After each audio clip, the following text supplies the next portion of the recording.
Hello again, everybody. Along with Joe Simpson, Ship Caray, welcoming you to another night of Atlanta Braves baseball from the ballpark. A capacity crowd is gathering, or at least part of a capacity crowd is gathering. The weather here has been terrible all day, but it's cleared in the last hour. We're going to have baseball, and a group we don't mention enough, Ed Mangan and his ground crew. Once again, an absolutely spectacular job, Joe. I don't know where we'd be without him. I don't either, Skip. It rained all day at my house. Good thing we're not playing there today. And maybe if I had Ed Mangan working on my yard, it'd look as good as this place does. Ed Mangan is tireless. His whole crew is out here early every day. I had lunch at the Stadium Club here yesterday. At 1:30, he was out dragging the field.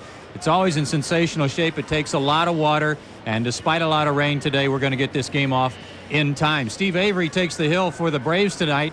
And he's coming off maybe his best start of the year and a much-needed good start. He went the distance against the Mets in the first game of this homestand, and is his third complete game of the year. He gave up only one run on 4 hits, and he's going to try to make it 2 in a row, and I think maybe give Bobby Cox some confidence in him as he goes into the postseason to use him, perhaps if they need him in the second round of the playoffs. Pedro Martinez will be his pitching opponent. I like your sweater a lot. Yeah, well, I'm the peach and you're the pit, so... Back with the starting lineups, a fist fight, and the play-by-play story right after this.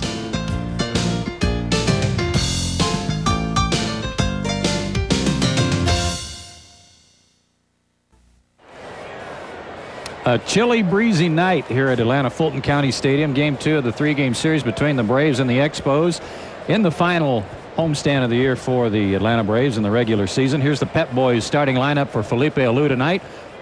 Pretty good versatility if you can go from being the cleanup hitter one night to the leadoff man the next, and that's what Rondell White will do. He'll be followed by David Segui and Jamil Benitez. Sean Berry's the cleanup hitter tonight at third base. Wil Cordero in left field. Mike Lansing at second base. Mark Gruzelanic drops to the 7-hole. He'll be at shortstop. Darren Fletcher's the catcher, batting 8th, and pitching and batting 9th, Pedro Martinez. For the Braves, defensively, Klesko, Grissom, and Justice in the outfield. Chipper Jones, Jeff Blauser, and Mike Mordecai, who will play second base tonight. Fred McGriff is at first base. Behind the plate, Charlie O'Brien, and Steve Avery on the mound. Makes his 28th start of the year. As mentioned, 3 complete games and 1 shutout. He is lifetime 2-7 against the Expos, and that includes a couple of losses this year and an ERA of 4.80 against Montreal this season. But again, that start against the Mets, a real confidence boost for Steve. He said he wanted to complete that ball game more than he could remember a game of late. And maybe that'll help him going into this and maybe one more start before the season comes to an end, and then be ready for the postseason. Let's hope so, because they're going to need him. There's no question about that. Out of the bullpen and as a starter. Umpires tonight calling the balls and strikes for Avery and Martinez. Paul Runge, the crew chief. Ed Rapawano's at first. Brian Gorman works at second. Down at third base, Jerry Lane. Rained all day long here in the Atlanta metro area, but it looks like we're going to be able to get this one in despite the dark gray clouds overhead. Temperature at game time expected to be right around 57 degrees. Official temp 56.4. That's it. I said around 57. Rondell White ready to lead it off. He's a Georgia native. And here to tell you all about it, Mr. Weatherman, Ship Caray. Okay, Joe, thanks. White is hitting .298, 12 homers, 54 RBIs. He's had a very solid season. He's out of Gray, Georgia, and he hits the first pitch, foul back into the upper deck, and we're underway in Atlanta. They're still filing in here.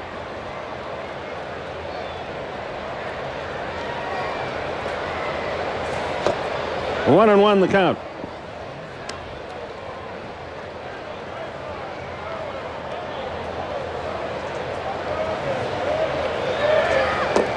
The 1-2, and Avery gets out in front. A ball and 2 strikes.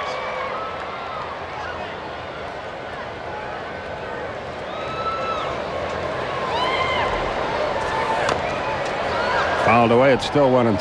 The outfield plays him shaded slightly toward right field.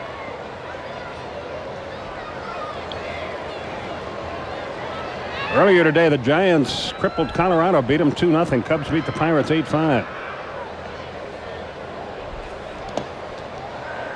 The let-up is outside, and the count evens. 2 balls, 2 strikes. Colorado gets shut out today. Houston got shut out last night. Difficult losses this time of year. White is out of there, 1 away.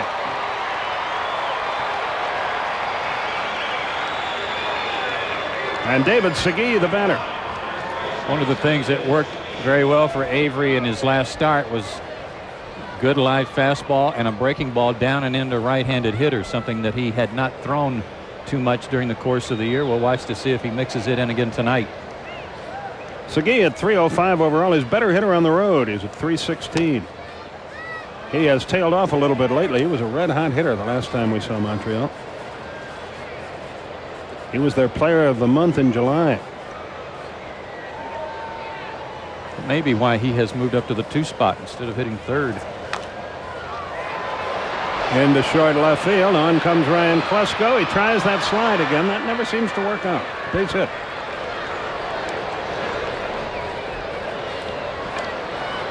That was just right off the end of the bat by Segui. Didn't even swing hard, but he sure hit it in the right place. Take another look. You can see that he was fooled on the pitch and just flipped the bat at it. Ryan misjudged it a little bit, thinking he had a chance to slide and catch it, but it dropped slightly in front of him. Yamil Benitez is the batter. Benitez says coming up has been a revelation. He's hitting .462. 4 of 11 on the road, 1,000 at home. Led the AAA Ottawa Lynx with 48 extra base hits. Struck out 128 times. Batted 474 times this year.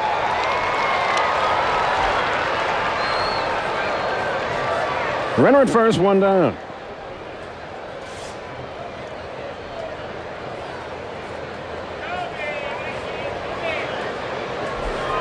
He pronounces it what? Jamil?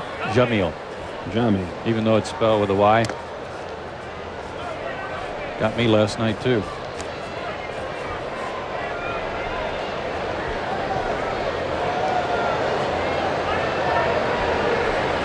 Expos, believe it or not, tied for last in the division with Florida, 24 games back.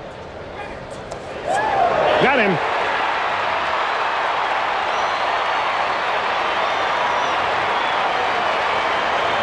'13th man he's picked off this year. And that one has done most of the damage. Great throw too, right on the bag. All Fred had to do was make the swipe.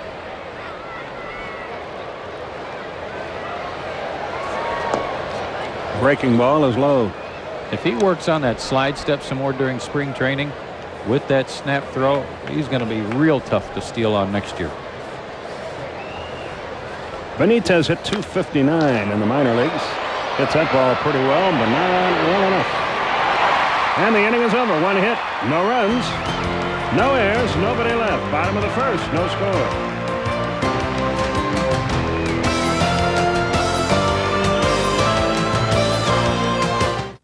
Sunday, the evidence. Show that to the jury, Mr. Simpson. I think you know his record. The testimony. Victor threw against a wall. And the arguments that will lead to the verdict. The next CNN Presents, Sunday 9 Eastern.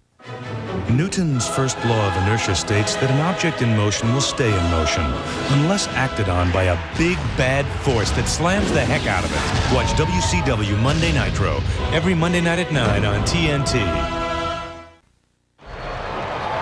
Montreal comes up empty in their half of the first inning. Now we go to the bottom of the first. Here's Bobby Cox's lineup tonight. Marquise Grissom leads it off. Then Mike Mordecai gives Lemke the night off at second base, followed by Chipper Jones and Fred McGriff. David Justice will hit fifth. Then it's Klesko, O'Brien, Blauser, and Avery, the bottom part of the order. Defensively for the Expos tonight, Wil Cordero got in left field, Rondell White in center, and Benitez in right. It's Barry, Ruzalanek, Lansing, and Segui from third to first behind the dish. Darren Fletcher, and on the mound, Pedro Martinez, 23 years old, 5'11", 170, having another good year, 13-9, and he is 2-3 lifetime against the Braves. And he's ready to go to work to Marquise Grissom, his former teammate. And Marquise continues his good work with the bat against the Expos. It gets by White to the wall, and Grissom will cruise into third base.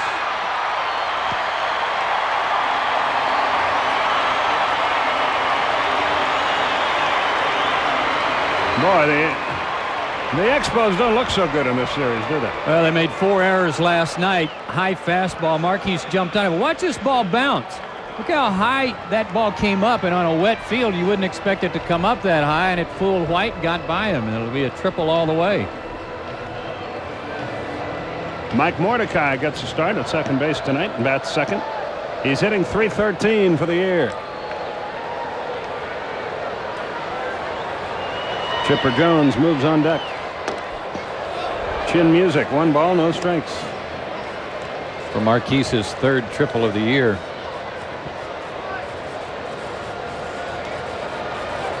The 1-0 pitch. High pop foul back. It will make the seats. Fletcher took a look at it, but had no chance. Yankees are winning a doubleheader from Detroit tonight. Boston won the first of 2. Colorado could, well, you can ill afford any losses this late when you're in a pennant race.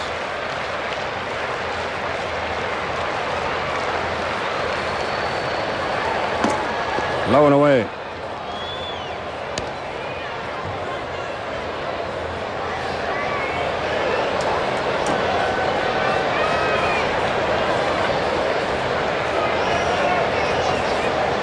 Two-one outside. Not only is Mordecai doing it with men on base, he's got 12 hits in his last 29 at bats to get his average up over 300. Having a good year. He really has. When you play as little as he does, it's remarkable to have that kind of average. Look out, Joe. Just below the booth. 3-2 the count.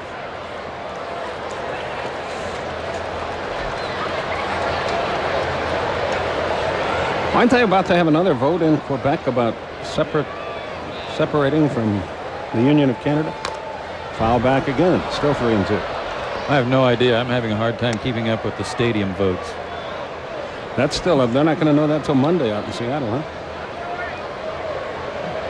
Having to count all those absentee ballots. I had heard somewhere, or read somewhere, that they had over 150,000 absentee ballots. I heard that too. High pop foul back again. Again Fletcher coming over. And again he has no chance. 3 rows back. Every ticket has been sold and about 50% of the seats are filled, I guess. Huh? A good crowd last night, despite the chilly, rainy conditions. 43,000 folks. Another 3-2 to Mordecai on the way.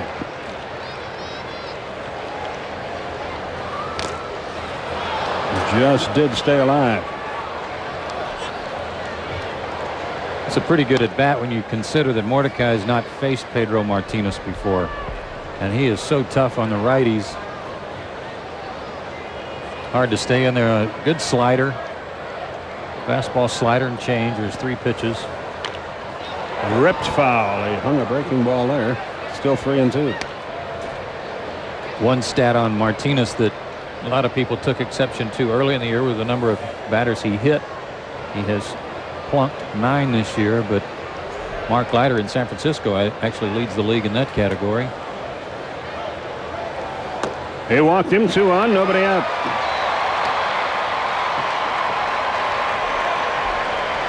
And Chipper Jones, the batter. Martinez 13-9, a 3.42 earned run average, 161 strikeouts and 181 innings, 21 home run ball. Mentioned Mark Leiter. He's hit 16 guys this year. And I don't think anybody's been out to the mound after him, have they? No. Not that I know of.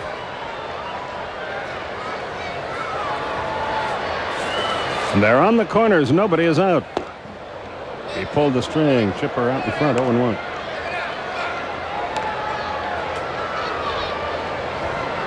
Chipper is happy with his home run output, but he's not happy at all with his batting average. He feels he'll be and should be a better hitter than .262.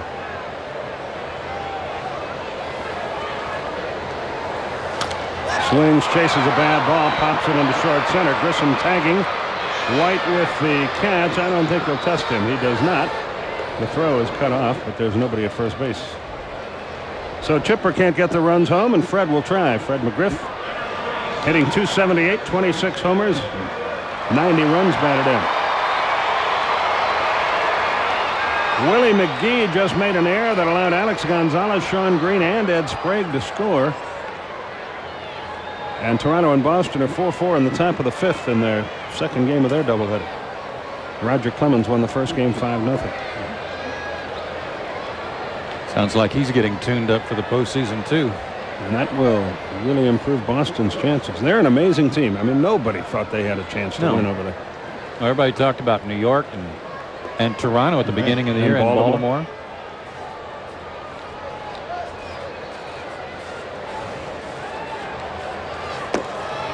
Fast strike outside corner to McGriff. You always think of Boston, you think of their offense, and they're fourth in the American League in hitting, but they're also second in the American League in pitching.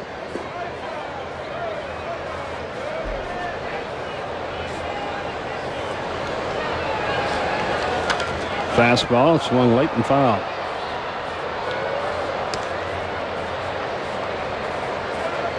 So Fred is quickly in the hole, 0-2. David Justice, who homered here last night, is on deck.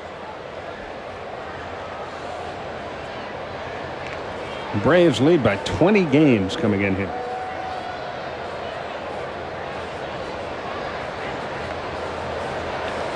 Braves the only team in the division over 500. Swung and hit foul to left. Fred's got 5 hits career-wise against Martinez, 2 homers, but Pedro Martinez has figured out something this year about Fred because he's retired him 8 straight times. Fred 0 for 8 against him. And with his quest for the 30 homers again, he doesn't need to be seeing this guy.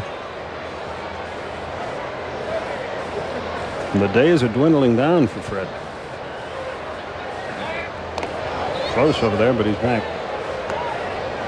See, tomorrow 2 in Philly, 3 in Knicks. Only 6 games left after tonight.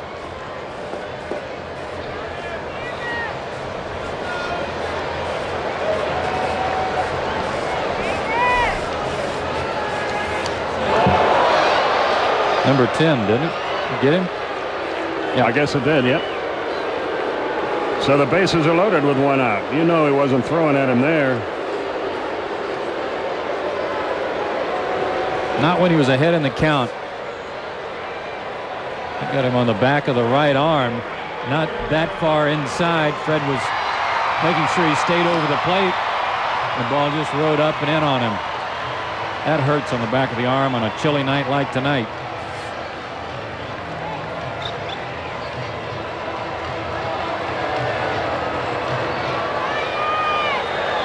Fifth time McGriff has been hit this year. Infield back, hopeful of turning a double play. The bases are loaded with 1 out. 1 ball, no strikes. Braves trying to break it open early here. Detroit bats in the 9th, trailing the Yankees 3-1 in the second game of that doubleheader.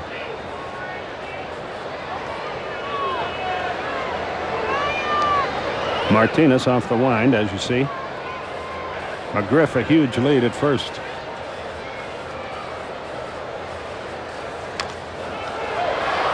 Ball and a strike. Changeup is what got Chipper Jones to pop up, and Martinez hoping for similar results at David Justice. Justice had a good night last night.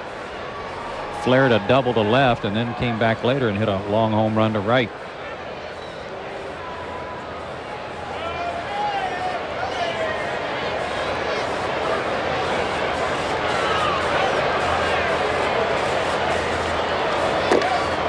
Just missed with a pretty good fastball. 2 balls and a strike. Very good fastball, and that's what makes his changeup effective. Of course, Pedro's brother Ramon has one of the best changeups in the National League, and they keep that pitch in the family.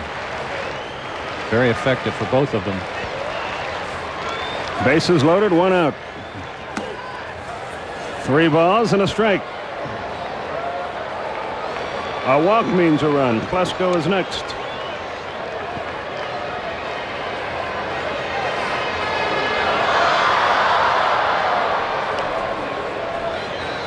Sid Fernandez scratched tonight by the Phillies. He was supposed to start. He has inflammation in the bicep area of his pitching arm. The 3-1. Strike called inside corner. Full count now, 3-2. Gutsy pitch, and Justice was looking for anything but a fastball on the inside third of the plate. See if he gets another one here.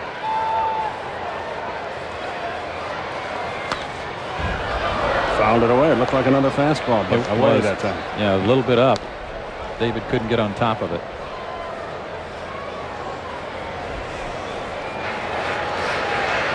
The Giants used Jamie Brewington and 3 relief pitchers to combine on a 2-hitter today and stop Denver.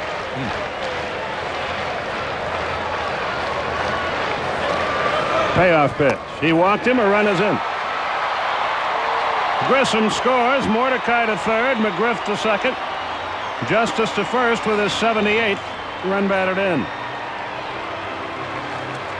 Joe Kerrigan, the pitching coach, on his way to the mound for Montreal.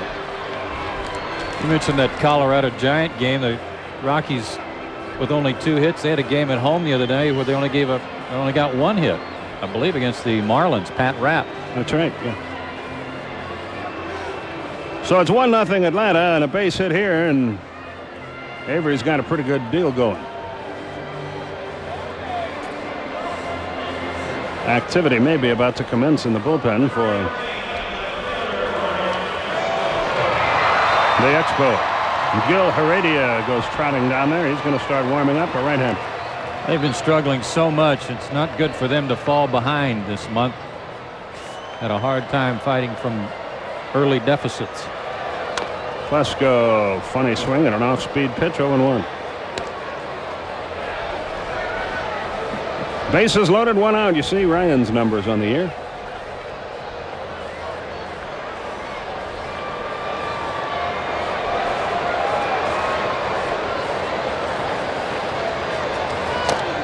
Had to skip the rope to get out of the way. A ball on the strike. His fastball is what's giving him the most trouble, it looks like, Skip. Only 2 walks in his last start against Houston in 7 innings. He got beat 5-3. But generally a guy who has pretty good control. Only 60 walks and 180 innings coming in. 1-1. Plesko didn't get it. It was down and away, and he's in the hole. A ball and 2 strikes. Charlie O'Brien waits to hit next. Bases loaded, 1 out, a run in.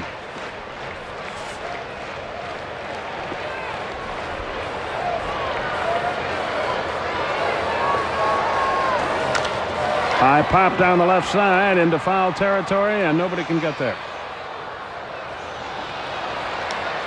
Wil Cordero playing left field. He started the year and played last year as the shortstop in Montreal. And things have not gone too well for him in the outfield either. No, I'm not sure if they're trying to see what Grizzolana can do at shortstop for the future, but I don't know that I'd give up on Wil Cordero playing shortstop the way he can swing the bat. He's had some throwing errors. Got him with a fastball. Plesko goes down swinging. So Martinez rallies to get the second out. Records his first strikeout. And it's up to Charlie O'Brien if Atlanta's going to score further here in the first. 2 fastballs away from him and running away from him did him in. And they were both hot ones. He's throwing hard. If he keeps that pitch working for him, he should be all right. A runner at every base, but now 2 out.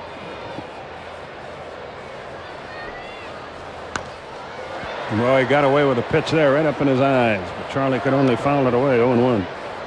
O'Brien at .223. He's struggled with the bat recently, but he does have 9 homers and 23 runs batted in.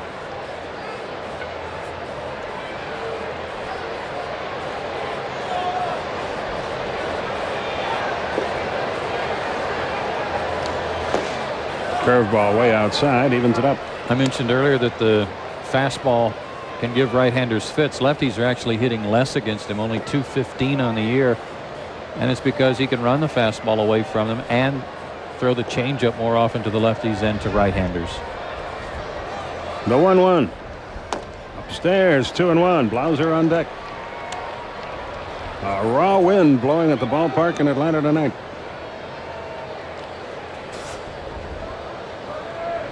Paid crowd will be announced close to 48,000, I would guess, when this one is over.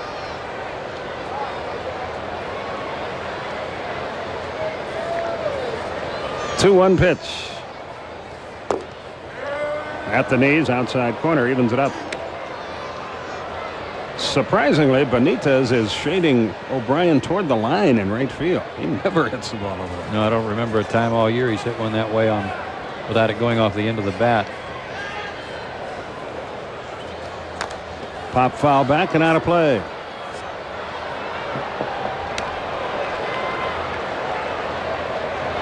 Two balls, two strikes.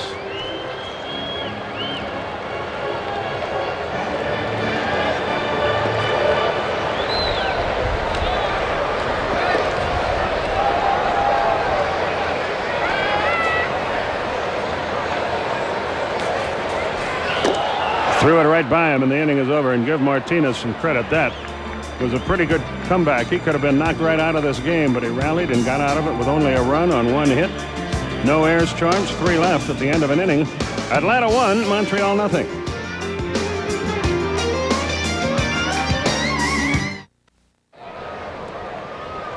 We go to the second inning here.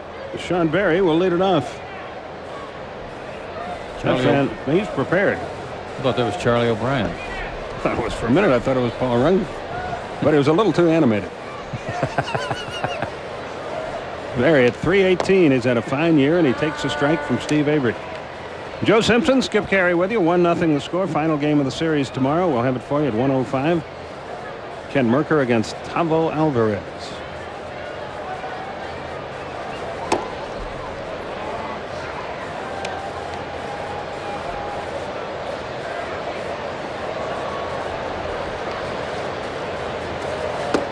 A little bit high.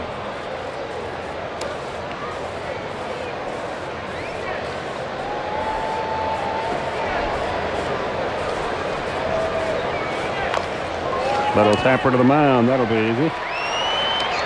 One away. Wil Cordero, the batter.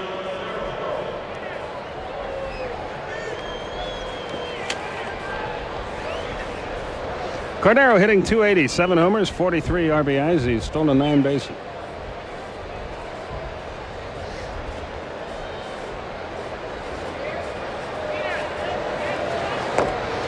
Let up strike, 0-1.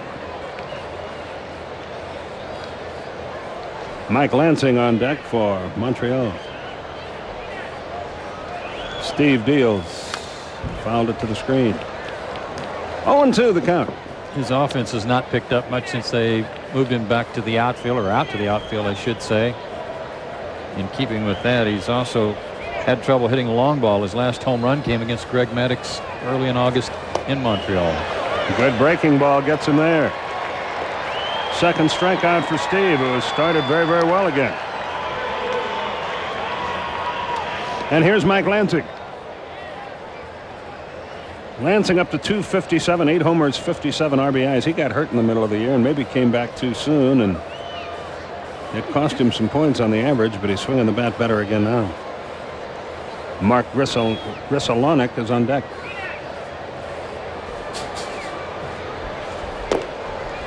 Strike called, outside corner, 0-1. I keep thinking this guy would make an ideal leadoff man.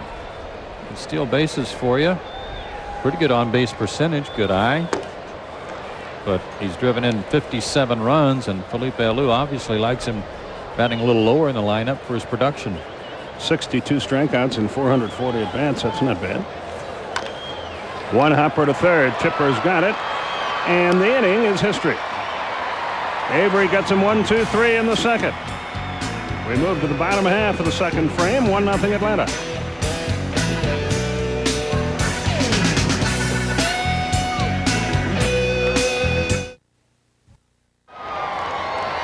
Bottom half of the second inning. Before the game tonight, the minor league MVP awards were presented by General Manager John Schuerholz and Assistant Director of Player Development Rod Gilbreth. Jason Schmidt was the Richmond Braves MVP. Robert Smith, the third baseman at Greenville, won the award there. Matt Bird, a pitcher at Durham.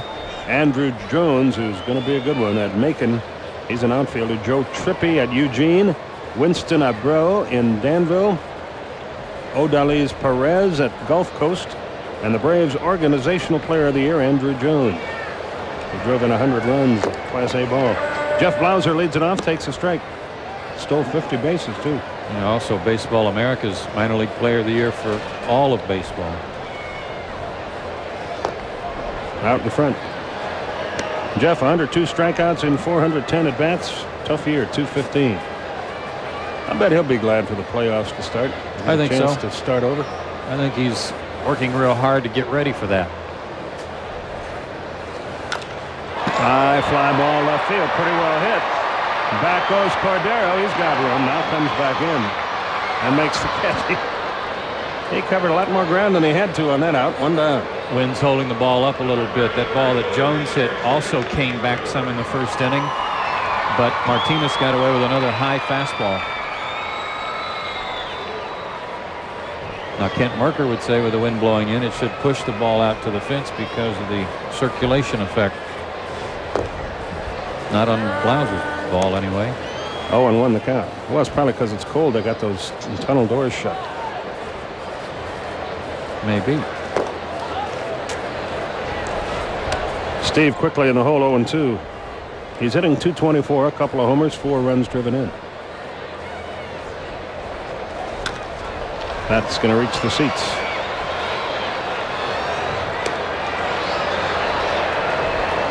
Well, in college football, Tennessee won big today. Notre Dame was a winner.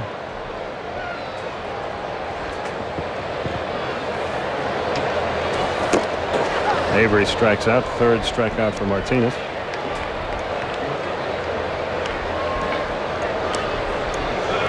Colorado beat Texas A&M 29-21. That's an upset. They're undefeated. They play the undefeated Oklahoma Sooners next week. Oklahoma struggled today, but got by North Texas State. Had to rally to beat them by 41, I think.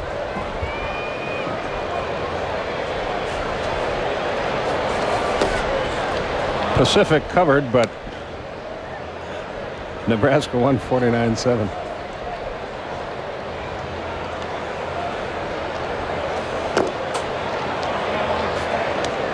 All this talking about running up the score. If you're playing your second and third and fourth string guy, what are you supposed to do? Tell him to fall down? I guess. I think it has more to do with the scheduling than it does the coach's efforts.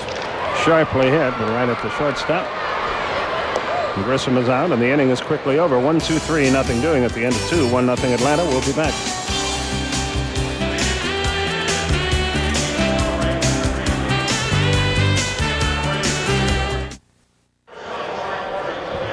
We go to the top half of the third inning, and a reminder that this telecast is authorized under broadcasting rights granted by the Atlanta National League Baseball Club and is intended solely for the entertainment of our audience. Any publication, rebroadcast, retransmission of the pictures or descriptions of this game without the express written consent of the Atlanta National League Baseball Club is prohibited. That's right, Joe, and we go to the third inning, and Mark Grisselanek leads it off and fouls it back. I wish he'd go out on the first pitch because his name is tough to handle. He's hitting .264. Didn't we come up with a nickname for him before we just shorten it for the series? Yeah, Grizz or something. Yeah. But you did. That's your nickname, and I don't want to. Well, why don't we just, how about Mark? Grisselanek pops it up into short right. Justice makes the catch, 1 down. The Bergen, New Jersey record is reporting in today's editions that Dallas Green will return as manager of the Mets next year. He should. Yes. They're 38-30 since the break. 1 out, nobody aboard. He's gotten them back to a level of respectability with some good young players. Yeah, we mentioned before the Braves are the only plus 500 club in the division this year. I don't think that's going to be the case next year. I think the Mets for sure will be there. Strike called right in there to Darren Fletcher. Florida leads Central Florida 16-7. 3 minutes left first quarter in football.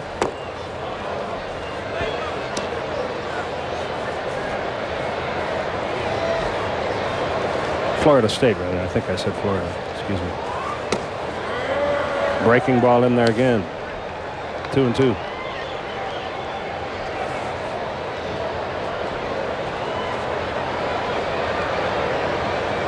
One out, nobody aboard.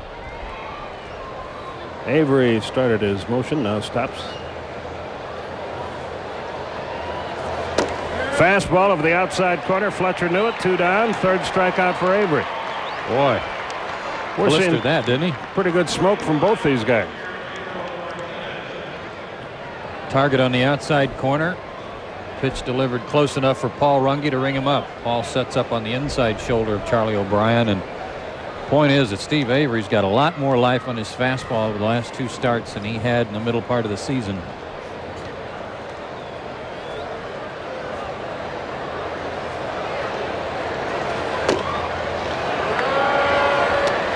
By the way, Catawba and Wofford are tied 7-7 midway through the second quarter in college football tonight.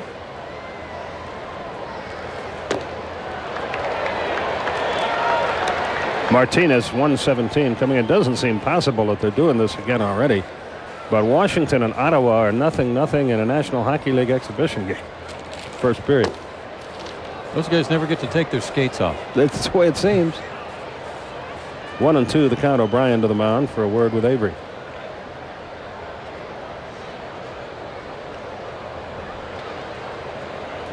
The playoffs just ended, didn't they? Mm-hmm. They skated from the arena for the finals over to the practice arena for the Just about. workouts. 4 strikeouts for Avery. He is allowed a hit, but he's faced the minimum, and at the end of 2.5, the Braves continue to lead 1-0.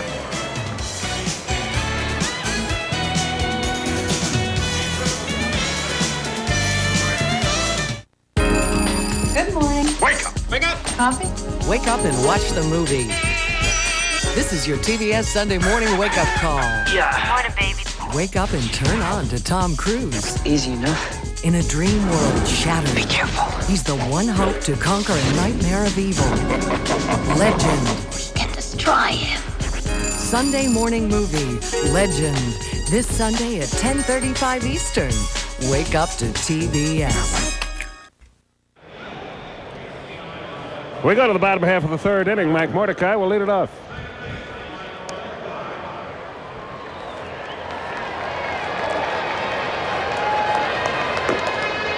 Well, we do too, and thank you folks very much. Mordecai walked his first time.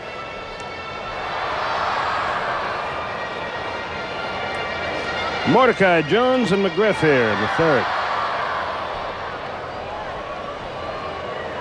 American League things are changing, seems like every day, with the wild card and division leaders, and that comeback last night by Seattle establishes them at the top of the West by a full game all by themselves. He started to swing, tried to stop, and they're going to call it a ball just because they know he's embarrassed. 1 ball, no strikes.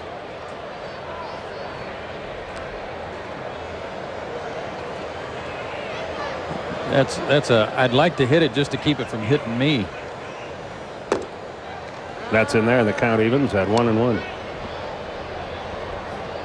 Wouldn't it be something if Seattle, a red hot team right now, went all the way through, got to the World Series, maybe even won it, and then had to leave town? It's possible, I guess. You know, that was the case with the hockey team, wasn't it? With the New Jersey Devils. Well, they said that, you know, they used that. Nashville is the Tampa Bay of the present. Everybody threatens to move to Nashville to get their own deal sweet. 2-2 the count.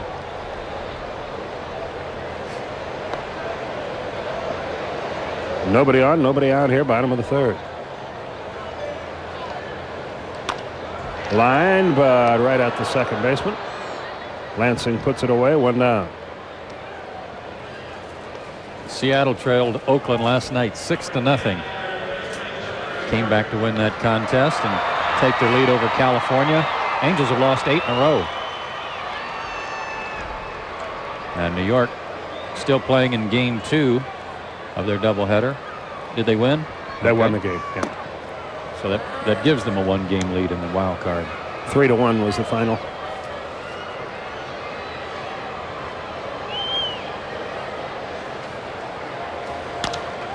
There's a solid hit.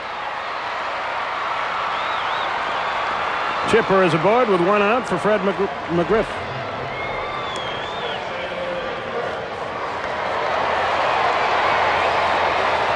Fred hit by a pitch his first time.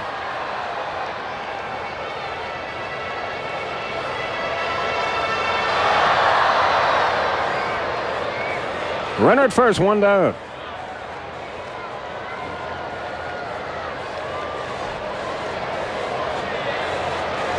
Conservative lead for Chipper. Outside to Fred, 1 ball, no strikes. Unseasonably cold here, 57 degrees and a strong wind blowing in your face. Hence the turtlenecks and long sleeves tonight.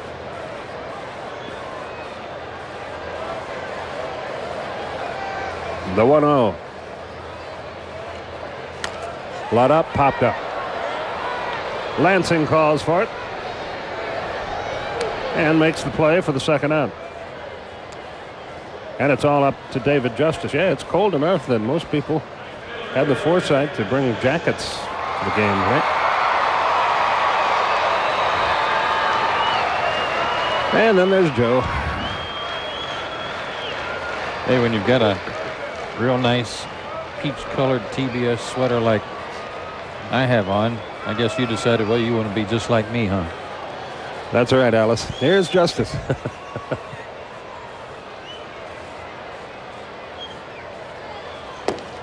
Home run cut, but it came up empty. Martinez is throwing great. As it works out, we're lucky we got the 1 in the first inning. A lot of movement on his fastball tonight. But even from the stretch, that changeup effective, as Fred McGriff found out.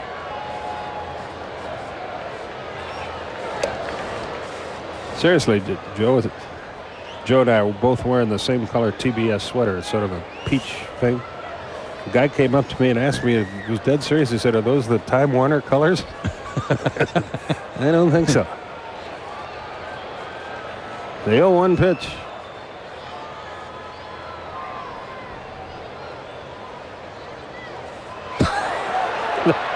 That's a ball. Just a little low. They're calling a balk, or Ed Rapawano called a balk at first base.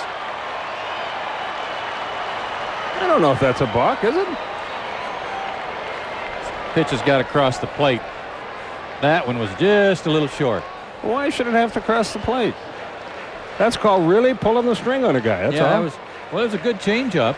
What if he'd have swung at that? What a good motion on it. So it would be a strike, but it wouldn't be because it would be a balk, right? I think the balk would precede any swing. Yeah. Justice says, does anybody have any idea what the count is? It's 0-1. Balk is a dead ball.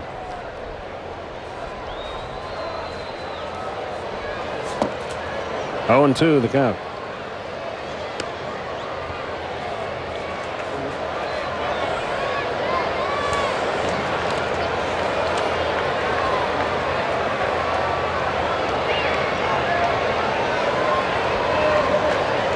Mississippi leads Georgia 3-0 in college football tonight early in the second quarter.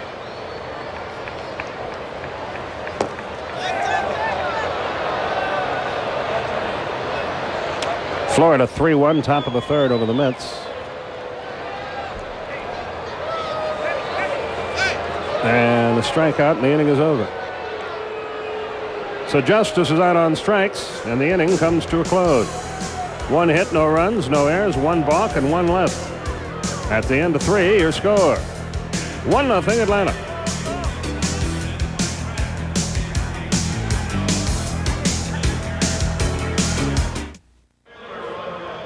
Go to the 4th inning. Time for our Aflac trivia question, which is, who is the only Expo to win 20 games in a season?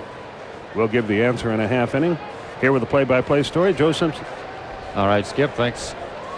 And Rondell White, the leadoff batter, struck out his first time up.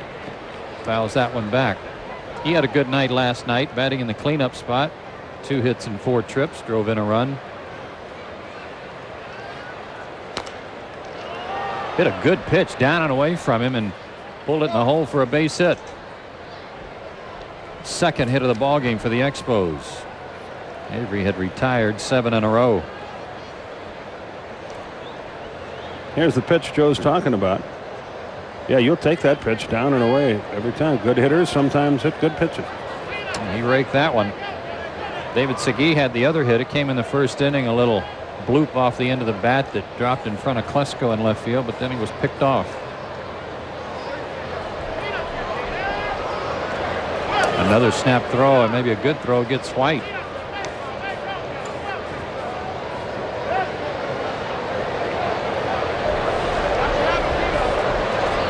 Rondell with 25 stolen bases. He's been caught 4 times.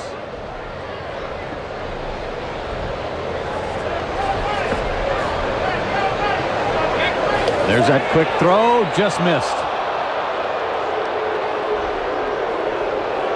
Just missed. Almost had him. He had a big lead. Look at the size of that lead.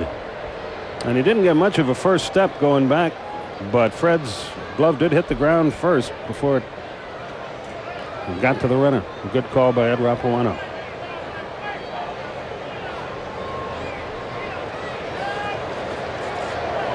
Slide step, and it's high. Ball 1.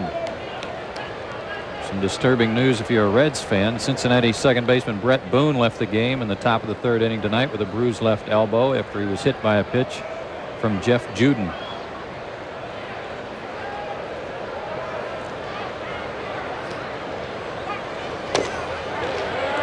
Good pitch, good fastball on the outside corner. 1-1. How late in September was it that Greg Olson was run over by Ken Caminiti when the Braves lost him for the rest of the year? 2nd or 3rd week of September, wasn't it? About the 2nd week, I think. Tough time of year to lose any regular. That's one of those moments that you never forget. And maybe the most poignant part of it was Greg trying to let his family know he's okay doing the chop as they hauled him off. That was something. September 18th. Thanks, Hal. 3rd week.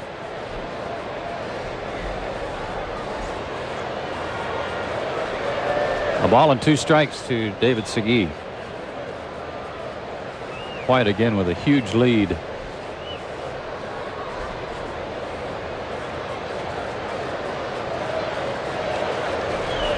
Slide step, threw it by him. Good pitch. Another good fastball. Strikeout number 5 for Avery, and that's 3 of the last 4 batters. There it is again without the high leg kick. Boy, he had good movement on that ball, didn't he? Down and in. The other unforgettable part of that whole scene was when the Braves clinched and Ned Yost carried Olson out to join in the celebration on the field. Piggyback. Another quick throw, and very close, but safe again is White.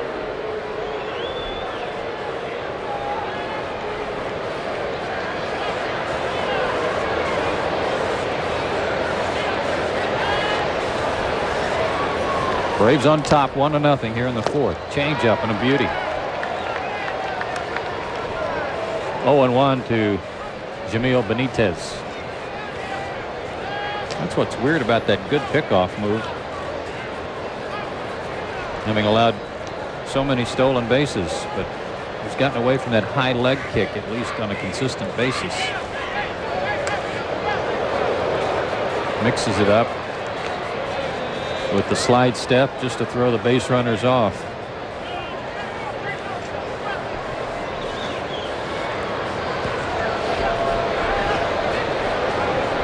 Benitez 6 for 14 since he came up from Ottawa. There goes the runner. Swing and a miss by Benitez. Throw to second in time. Was the tag there? Yes. Good throw by Charlie O'Brien. Not so much that it was right on the bag, but in that he got rid of it so quickly. White caught for only the 5th time all year. And Mike Mordecai a little slow getting there, so Charlie's throwing at a vacant base, which is not easy. You see Mike get there and make a good play and take a little punishment as the runner comes into him. Good job. Well, he got rid of that quickly. 8th base runner Charlie has thrown out this year. A ball and 2 strikes to Benitez.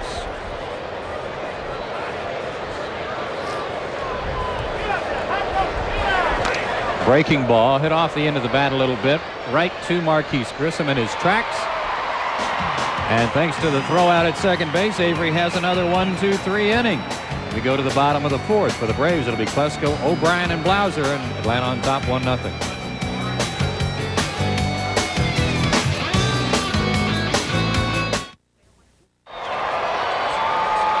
Go to the bottom of the fourth here, but before we do, it's time for our Aflac trivia answer. There's the question.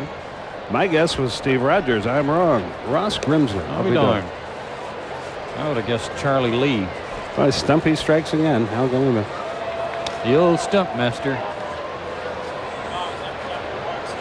Ryan Klesko start the fourth inning for the Braves. He struck out his first time up. Martinez was on the ropes in the first inning. Gave up a run in the first on a bases loaded walk, but then struck out Klesko and O'Brien to end the inning.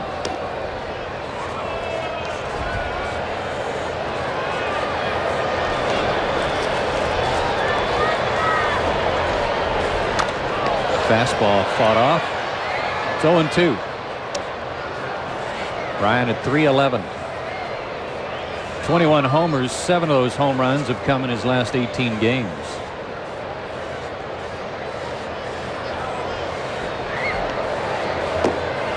Talking to Bobby last night on the radio pregame show, asking him if, because this year the Braves clinched so early, is it difficult to keep your mind on your business, or is everybody, it's like they have the attitude of let's get on to something that's more meaningful? And that's shallow, foul territory. Nobody can get there. Everybody had Klesko played the pull. He's still alive, 1-2. And before each series, Bobby and the staff have a meeting with the players to go over, in this case, the Expos, and he said he was going to remind the team, hey, we got 8 games left. Let's play hard, make sure we finish up good. But everybody's ready to go. I think that's true all over baseball, the team, with Cleveland and Boston. Let's get on with it and see what happens next.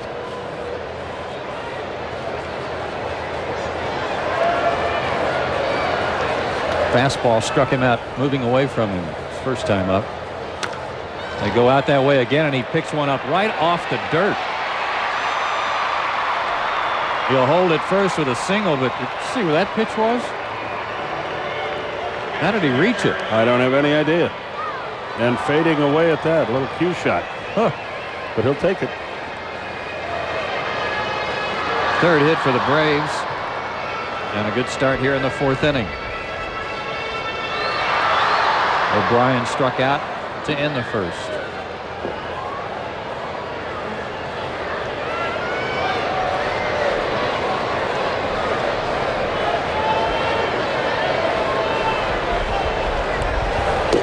Almost to the backstop. Another good stop by Fletcher. By the way, if people around the country are wondering about this merger between Turner Broadcasting and Time Warner and how it will affect the Braves, all reports are it won't affect them at all. Right. Talked to John Sherholtz last night, as a matter of fact, about that on the Braves radio broadcast. 2-0. He said the same thing. Business as usual. But the operations of TBS would still be under the guidance of Ted Turner. And that includes the baseball and basketball teams in Atlanta. So don't worry about that. That is good news. 2-0 pitch. Just missed. 3-0. See if Charlie gets a green light here. He's 2 for his last 22. Might get a good pitch to jump on here. Javi Lopez, by the way, last night started. First time in 8 games he had done that, and had a good night. Was swinging the bat very well. There's ball 4. First and second. Nobody out for Blauser. Third walk issued by Martinez. And here comes Joe Kerrigan again. This Expos team, as much as they have struggled in the last couple of months, they lost Moises Alou in the middle of August. Out for the rest of the year, they lost one of their starting pitchers, Butch Henry, another guy that we forget about sometimes. Their first baseman, Cliff Floyd, that suffered a broken wrist early in the year. He's got to have a tough time getting his job back, as well as Segui has played for them. But didn't they move him to first from the outfield? Segui, yeah. No, Floyd. Cliff Floyd. Hadn't he played in the outfield? He played some outfield for them. They might be able to use him out there again next year. And Tony Tarasco is serving a suspension, but he'll be available to play. The former Brave will perhaps be in the lineup tomorrow. Probably not with Merker on the mound, but he'll be eligible to play. Blauser fly to left. Just missed hitting a homer his first time up.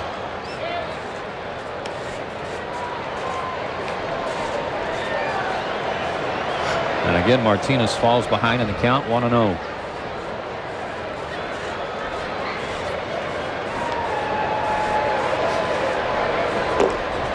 Good fastball at the knees. He likes pitching better on the road than he does at home. Blauser could use a hit in this situation. Martinez 7-3 on the year, away from the Big O in Montreal.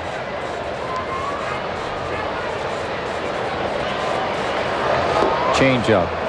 What a good delivery on it. A ball and 2 strikes.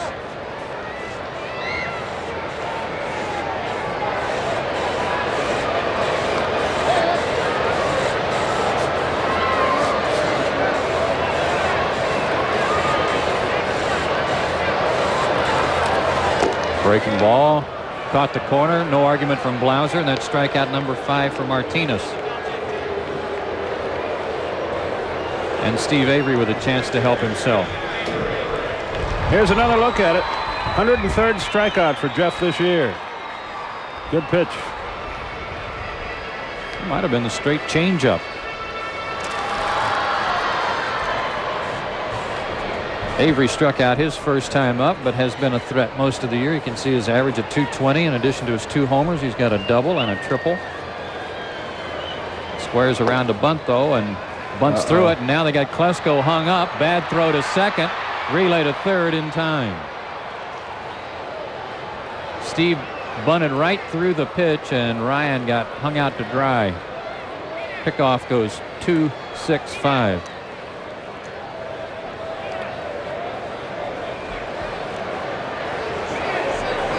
I think that's the sign to take the bunt off. At least that. Something to that effect. Steve swinging, and it's 0-2.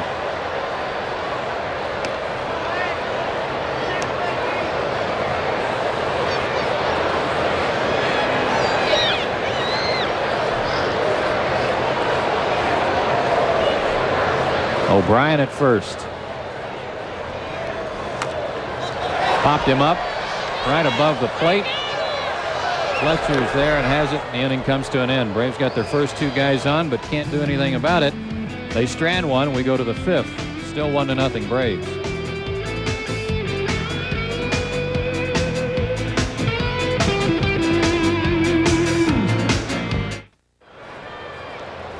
Steve Avery enjoying a 1-0 lead. We go to the top half of the 5th inning. He'll face Sean Berry, Wil Cordero, and Mike Lansing for the Expos. He's allowed only 2 hits. And it's that kind of night tonight. Although I've got prettier garbage bags at my house. How about you? What did you say? I said I've got prettier garbage bags. I thought you said something about your wife. I was concerned. No, that's going to get you in trouble, not me. Good fastball from Avery. 0-1. Berry bounced back to Steve his first time up.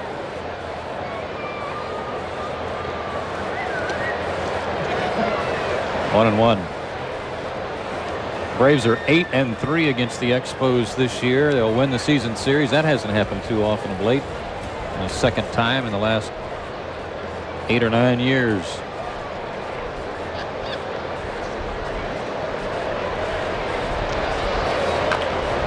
Hit hard but foul.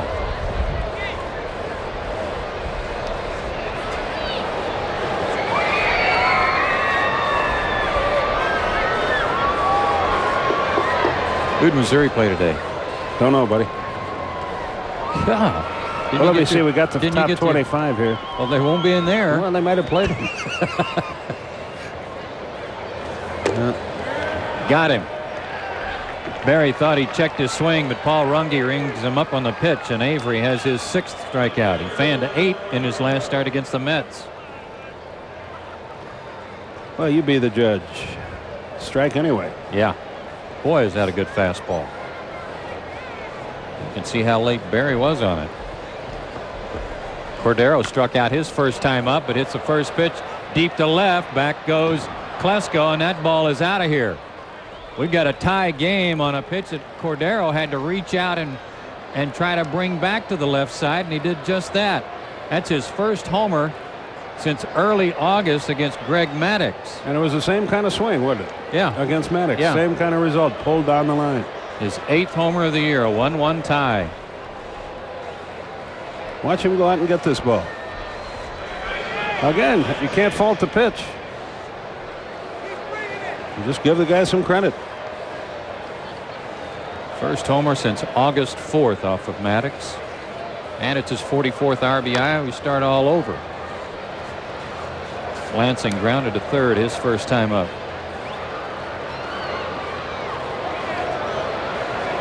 Looked like a pretty darn good pitch.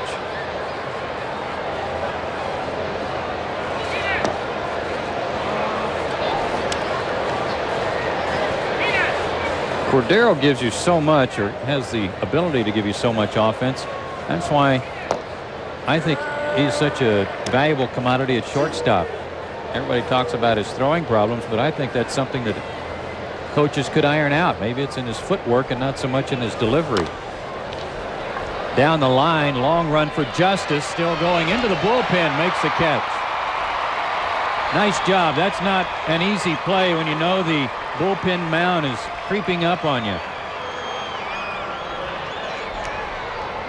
There's another look at it, and you'll see him very gingerly there because he knows he's close to those mounds. Good play. It's almost like they think Cordero's throwing problems are mental. You know, one of those. And you know they've worked hard on it, trying to eliminate that lollipop throw, especially that he makes to first base when he's playing short. Here is the shortstop right now, Mark Grudzielanek. That would have been a DP combination. Cordero and Sachs. Yeah.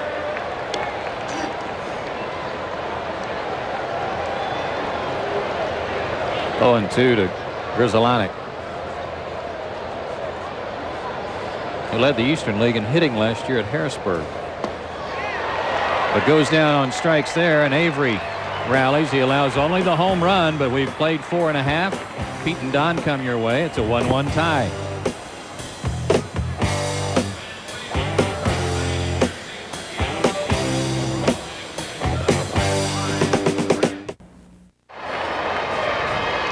(1-1) to score, bottom of the 5th inning. Pete Van Wieren and Don Sutton with you for the rest of the way. Pete, that's a nice jacket. I think I have a pretty nice sweater, but boy, our partners reminded me of a singing group when they came over here. Peaches and Herb. There they are. That's who they reminded me of. They call each other every day to coordinate their wardrobe. 1-1 to score, bottom of the 5th inning. Top of the order, Marquise Grissom to lead it off. He scored the only run of the night, a leadoff triple. Braves had the bases loaded in the first, 1 out, and only got 1. That's to right center field. That's a long run. I don't think they're going to get to that.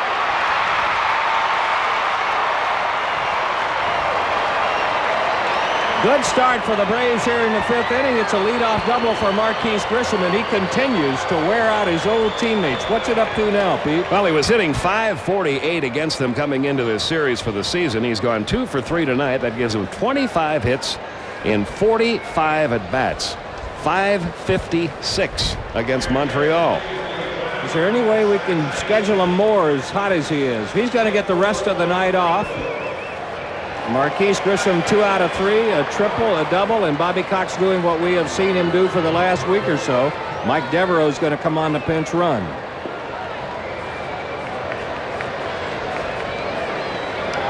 Mike Mordecai, the hitter. Shows bunt, takes ball 1 upstairs.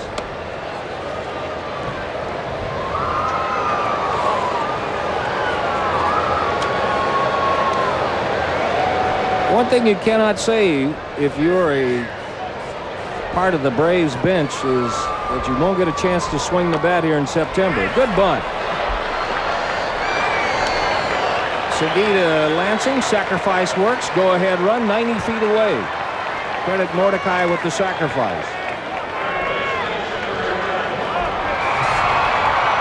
And that will bring up Chipper Jones. Chipper has flied to center, single, got as far as second. He was balked there by Martinez on one of those plays that I'm sure we will see on bloopers for the next 5 or 10 years. Infield in. 1-0 to Chipper Jones.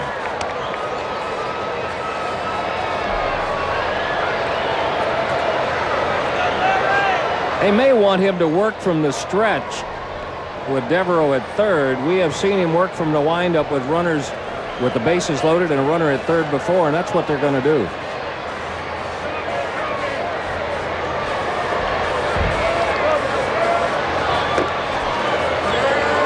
One and one. I don't know. Correct me if I'm wrong. He has been just a two-pitch pitcher tonight, hasn't he? I haven't seen anything but a changeup and a fastball. Changeups and fastball is all he's thrown. He does have a slider, but tonight we haven't seen it. There's the changeup, and it's a beauty.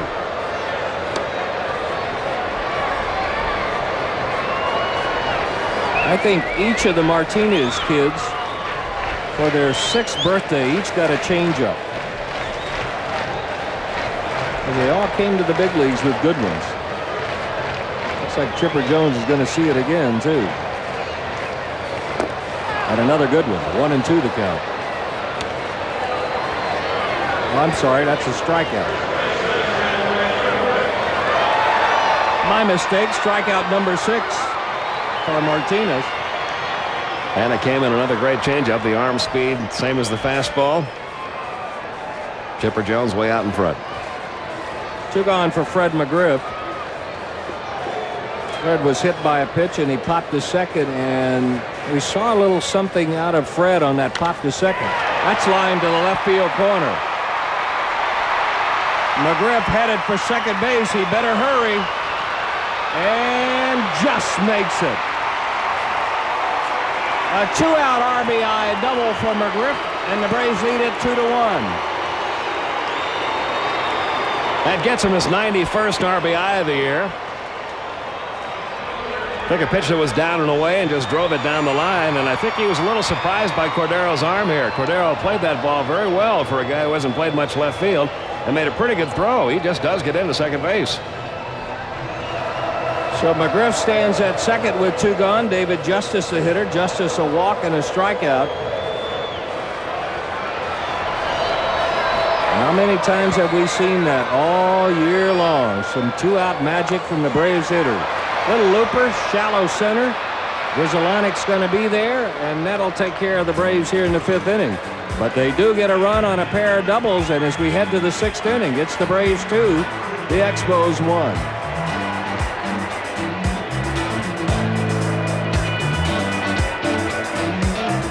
Congratulations to TBS and National Geographic Explorer, winners of 5 Emmys for 1995. Year after year, the most honored nature series on television.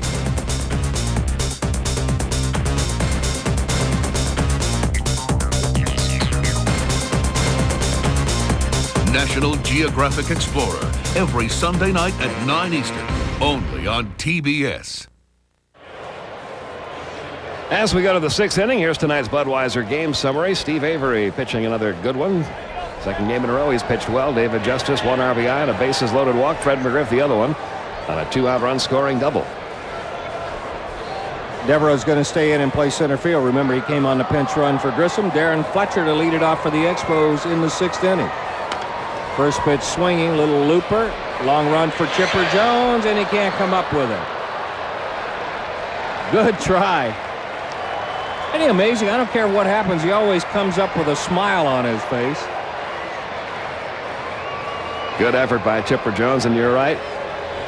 And I've heard a lot of scouts and others around this game say that this guy really enjoys playing the game, and you can tell that just by the way he handles himself out there in the field. He's having a good time out there. Yes, he is. Nobody has told him yet this is a job, and I hope nobody does. 0-1 to Fletcher. Good Avery fastball. 0-2 the count. His control has been superb tonight. With all 3 pitches.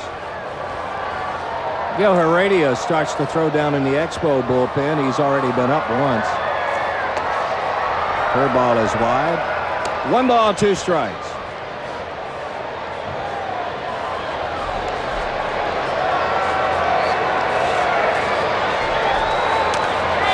That's out of play. Still a ball and 2 strikes.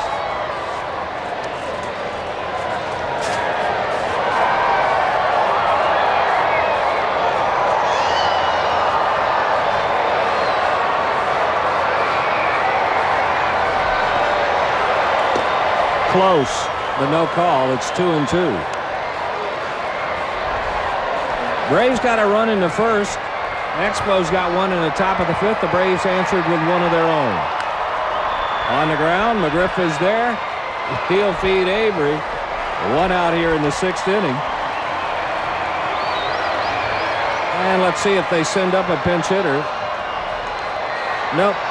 Apparently, if Fletcher had gotten on. Last 2 starts, yes, those are good numbers. That's what we kind of got spoiled by seeing the last few years. I'm beginning to wonder, Don, and I talked to you about this before the game. I'm beginning to wonder if Steve Avery isn't, I don't know how you would call it, a cool weather pitcher. A guy that really struggles in that summertime heat. Seems like that happens to him every season, and he rebounds this time of year when the weather cools off. You know, he grew up north in the Midwest and upper Michigan. That could be, Pete. That's one of the reasons, too, why when you're designing work programs for your pitchers, you have to take a lot of things into consideration. There's not one way you can do it. He might be a guy. There might be a little message there. 1-2 the count. He might be a guy that once he gets in shape, July, you put handcuffs on him and tell him, hey, you're only going to throw a little. Go sit down. Strikeout number 8 for Avery. We'll go to the top of the order in Rondale White. Well, when you think about Steve Avery and you think about his best games as a Brave, they've come in September, they've come in October, they've come in April. And some of the struggles that he's had with the Braves during his tenure here have come in July, they've come in August. And usually when it's been very, very hot. You may have hit on something there. And the way you combat that is you cut back your workload as the summer comes into being. White doesn't get the first one. The hotter it gets, the less you throw, the less you work. He's a young guy who's always in good shape. White, 1 out of 2. On the corner, 0-2. I mean, this is the Steve Avery of a couple of years ago we're seeing these last 2 starts. And I think it's only natural when you feel a little weak and you're not as strong as you were to try to reach back and get a little extra. And anytime you try to reach back and do more, you're going to end up manufacturing a new delivery. And that's what he struggled with. Boy, is he sharp tonight. Still 0-2 to White.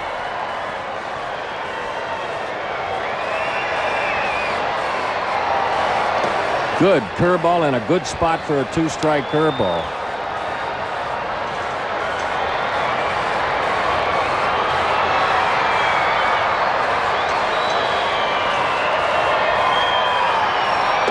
That's it.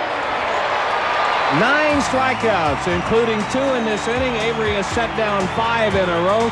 We'll head to the bottom of the 6th with the Braves holding a 2-1 lead.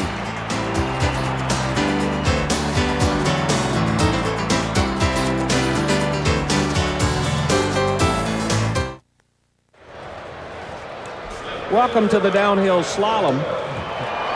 It looks like he's at an Olympic event. Everybody bundled up here. It's a cold night in Atlanta. Klesko to lead it off. First pitch swinging. Chopper to second. 1 pitch, 1 out. 2-1 Braves. 2 runs on 5 hits for the Braves. That man right there has been sharp for 2 consecutive starts. He's allowed the Expos a run on 3 hits. 1 out for Charlie O'Brien.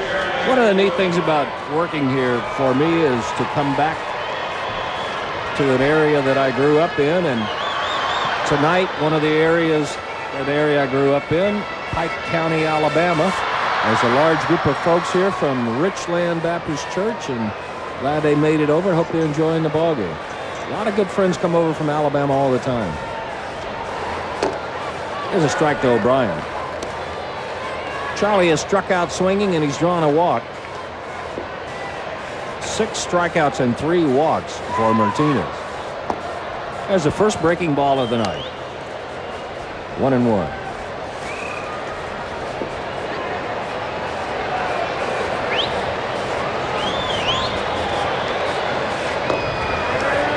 Got away with the hanger there, but it caught the inside corner. 1-2 the count. That'll get you in trouble most nights, won't it, Pete? Yeah, you can do it, though, on a night when it's this cool. Liner to left. Tricky play for Cordero. Did he catch it? That's the look of a man learning a new position. Hasn't been out there very long, only about a little over a month. Not very happy about being moved out there from shortstop. But he makes a nice play there. He also might have had to battle the lights a little on that one. 2 gone. Here's Jeff Blauser.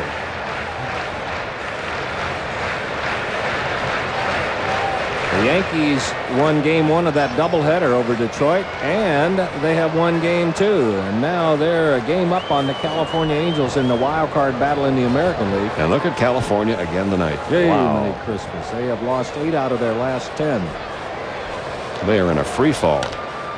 Chopper toward third. Tricky hop for Barry. Long throw. Blauser's gone. It's a 1-2-3 inning for Martinez. We have played 6. Good ball game. 2-1 to score.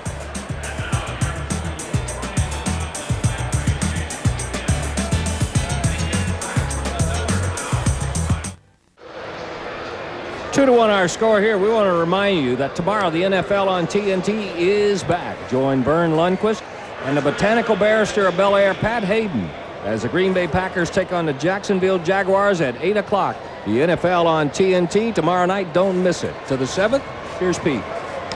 Okay, thank you, Don. What a different look to the crowd tonight here, huh? Only 57 degrees at game time. We're in the top half of the 7th inning. And David Segui, who has singled and struck out, leads it off and fouls back the first one to count 0-1. Steve Avery, scattering 3 hits over the first 6 innings. He has recorded 9 strikeouts. His high this year was 10 back on May 31st against the Cubs. His career high is 11. 1 ball, 1 strike on Segui.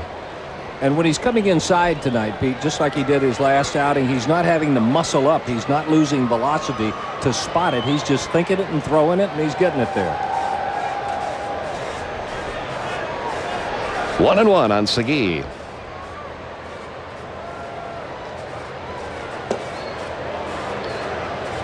Two and 1 the count. Segui uses those bats manufactured by a friend of his down in Kansas City. And a few of his teammates doing it now, too.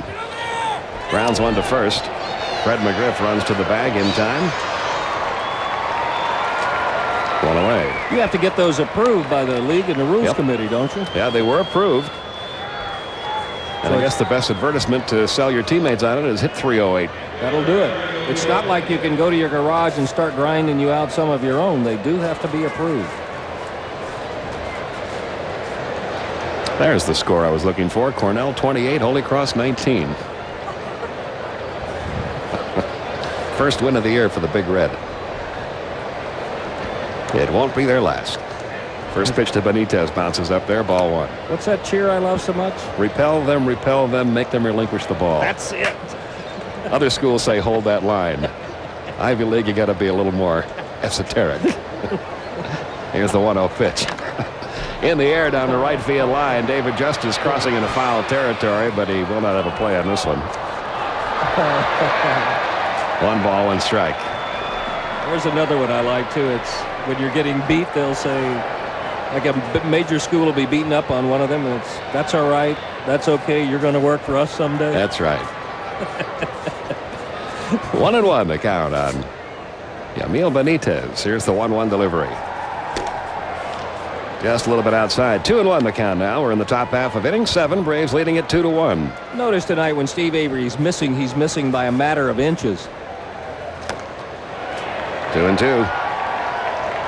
He went through a stretch where Charlie O'Brien would want a fastball outside and he would miss inside with it. Tonight, in the last outing, very comfortable, compact delivery.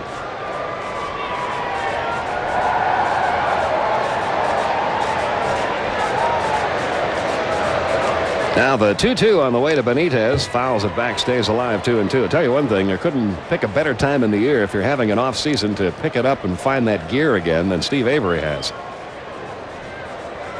Getting hot just before postseason begins. Here's the 2-2 just off the inside corner. Full count, 3-2. We just caught a quick flash of Jeff Blauser at shortstop, and he's hoping that the next 8 days will hold the same fortunes for him. He walked him down to first with a 1-out walk. That is the first walk of the night issued by Avery. And it'll bring up third baseman Sean Barry, who's bounced to the pitcher and struck out.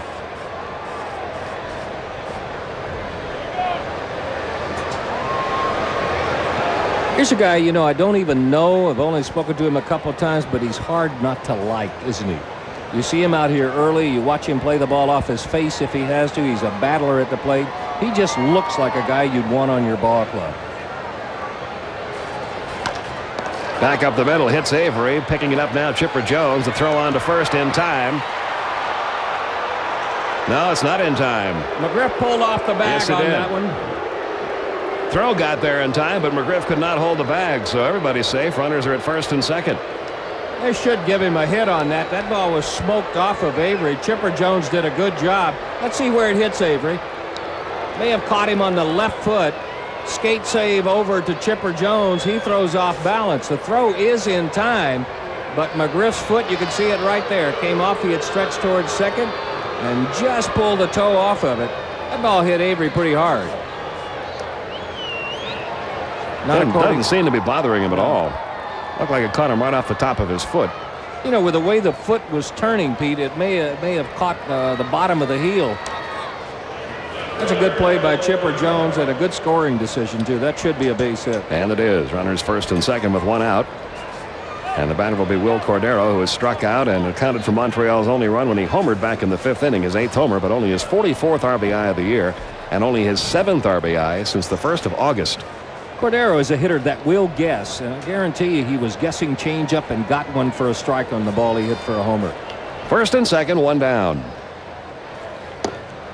A ball and no strikes now on Cordero.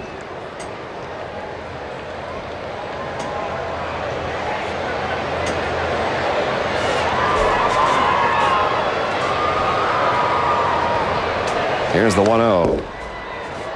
That evens the count on Wil Cordero. 1 ball, 1 strike.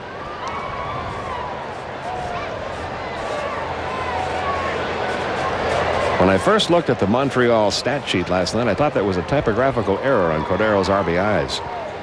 But he has really struggled in this spot the last couple of months.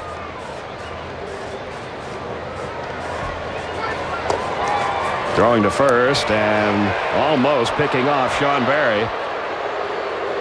Good idea by Charlie O'Brien, but Barry just did get back. The count goes to 2-1 on Cordero. Charlie's always been good at this. Doesn't give it away, gets off a good throw there, and that's close. McGriff could have been a half a step back toward the bag. He's out of there. Javi Lopez is starting to do that more. Both of them really don't telegraph it either. Now the 2-1 delivery in the dirt, getting away from O'Brien. Runners are going to try to move up, throw to third. It is not in time. Benitez just did make it. Down to second goes Barry. And the count now 3-1 on Wil Cordero. Let's take a look at this. I'm not sure if it's going to be a wild pitch or a pass ball. Got to be a wild pitch. So bounced in the dirt. O'Brien did what he could. Skipped off his glove and throwing off balance. Benitez with good speed made it look easy. So they're at second and third now with 1 out. An intentionally wide ball 4 is thrown to Wil Cordero to load the bases. Second walk of the inning and of the night off Avery. And the batter will be Mike Lansing, who is grounded out to third and fouled out to the right fielder. I'd like to get a double play right here, but Avery is not one of those pitchers that throws up a lot of ground balls that you can turn into double plays. So only 6 all year long. So usually they're going to be looking for a strikeout or hope the trend that he normally has goes the other way.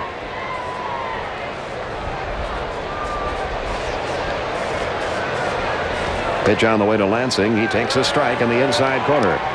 0-1.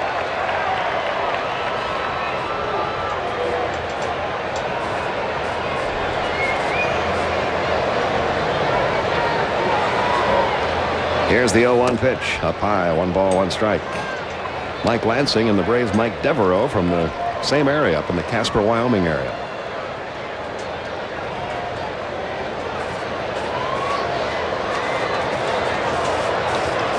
Here's the 1-1. Pop foul, back on a play. It's 1-2. You have to be good to be a ball player to come out of there. Their seasons are not real long. No. You have opening day and you have the fan appreciation night. Same weekend. 1 ball, 2 strikes on Lansing. This is one of those situations. A lot of times as a pitcher, you'll take it out anyway. Avery will try for the strikeout here. Fouled off. It's still 1-2.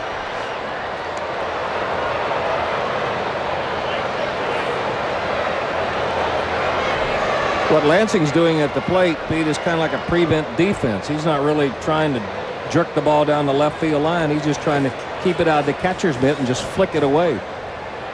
The 1-2 on the way, just missed outside. 2-2 the count now on Mike Lansing. You saw the runners. Benitez at third, Barry at second, Cordero at first. 1 out. Braves on top, but only by a run.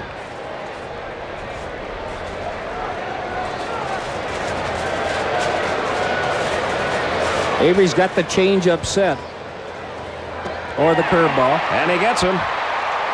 That's his 10th strikeout, matching his season high and just 1 off his career high. 2 men out. Good curveball here. Starts it out as a strike. And look at the late big break. When Avery was struggling, he was throwing a rolling curveball, gave the hitter a longer look. But now it's breaking so late and so sharply that with 2 strikes, it's impossible to lay off one thrown in that spot. So now with the bases loaded and 2 men out, here's Mark Rizalanek. He is flied to right and struck out. That's fouled off. The count 0-1. 2 runs, 5 hits for Atlanta, 1 run, 4 hits for the Expos. We're in the top half of inning 7. What you'd like to do if you get a strikeout in that situation is stop for a second and pat yourself on the back. But then you remember there's 1 more you need. So you got to bear down on this guy too. High and away with a fastball, 1-1.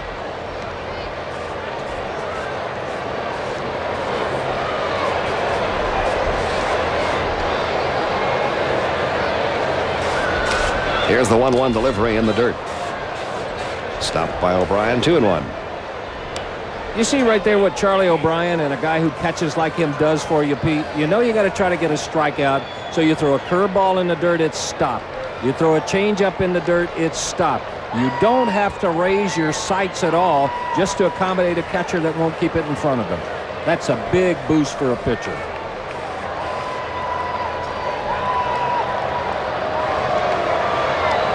Here's the 2-1.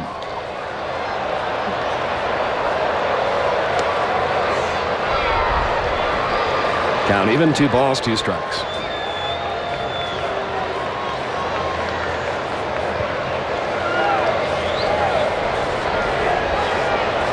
They hold a lottery down in that bullpen to see who gets to seat and who has to stand.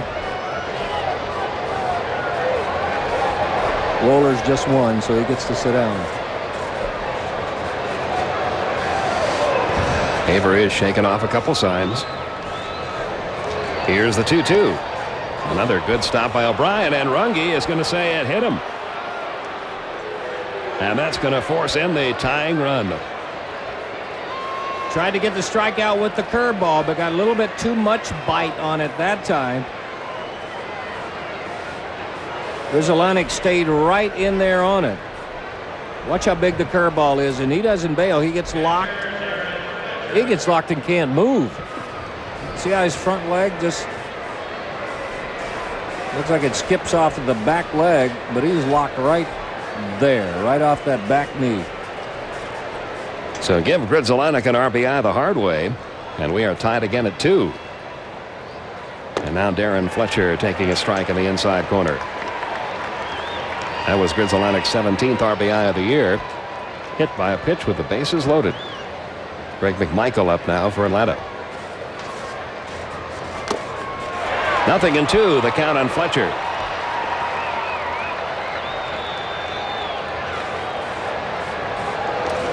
The only hit in this inning was that comebacker that hit Avery off the bat of Sean Berry. 2 walks and a hit batsman. And that's all for Fletcher, and that ties Steve Avery's career high in strikeouts. It's his 11th. But the hit batsman forces in the tying run. We go to the bottom half of the 7th, all tied 2-2.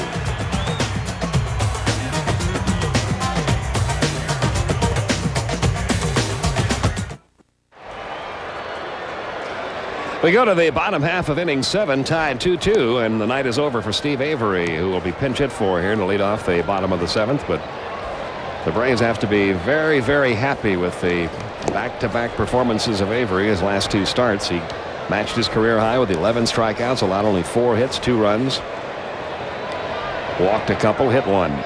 Luis Polonia is going to bat for him to lead off the bottom of the 7th. What a turnaround for Avery. 3 runs in his last 16 innings. Fistful of strikeouts and good control. Polonia as a pinch hitter, 7 for 13.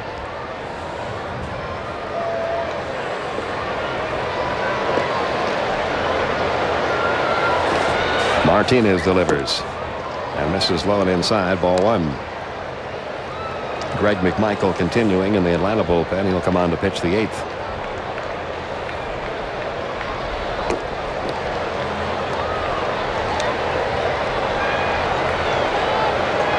Count goes to 2-0.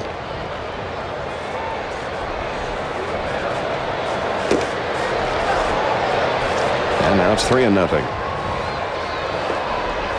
The left-hander is Dave Leeper, the right-hander Tim Scott for Montreal.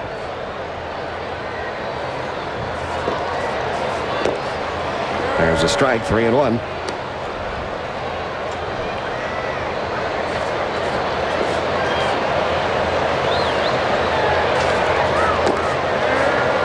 Inside corner. Full count, 3-2 now on Polonia.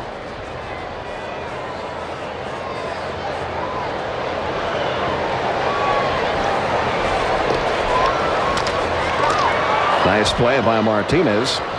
1 down. Now back to the top of the order, and Mike Devereaux batting down the leadoff spot. He came on to pinch run for Marquise Grissom in the 5th inning. Hitting .268. A homer and 5 RBIs since coming over from the White Sox.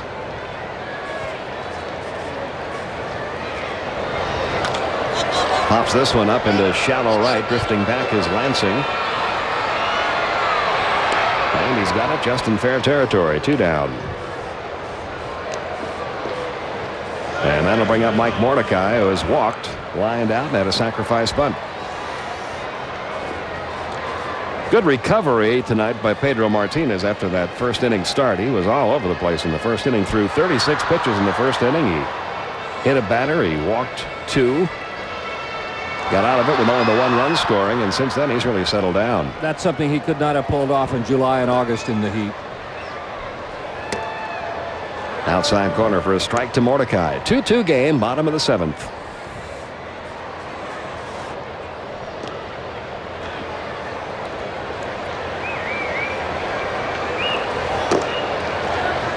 One and 1 the count now.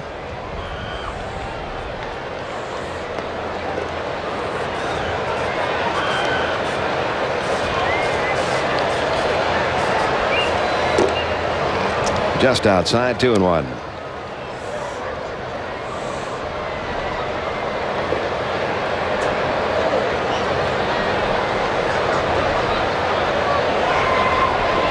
Here's the 2-1 delivery, and it's popped up left side of the infield. Grzelcyk at short. There for the catch. A 1-2-3 inning for Martinez, who is now retired 7 straight. And we go to the 8th inning, still tied. Expos 2, Braves 2.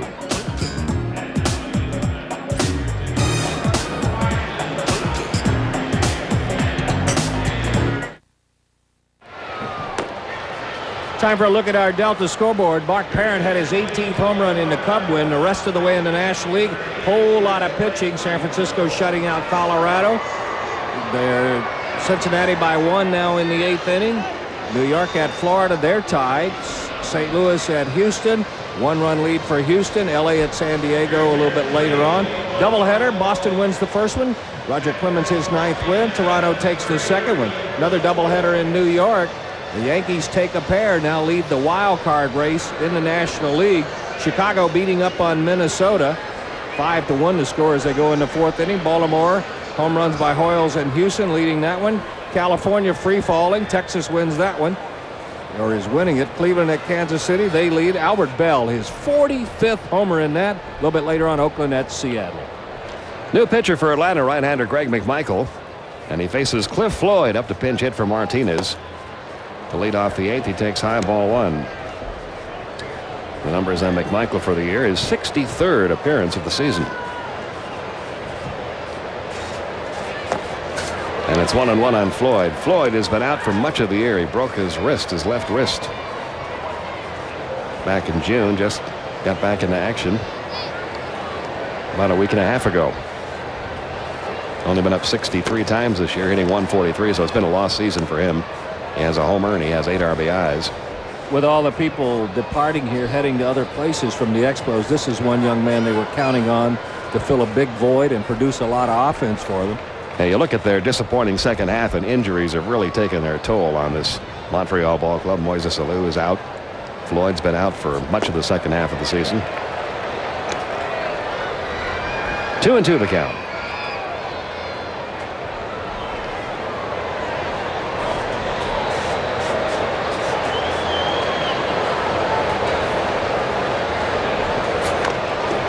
Fouled off, still 2-2. Another guy they lost who was having a good year, Butch Henry. Yeah.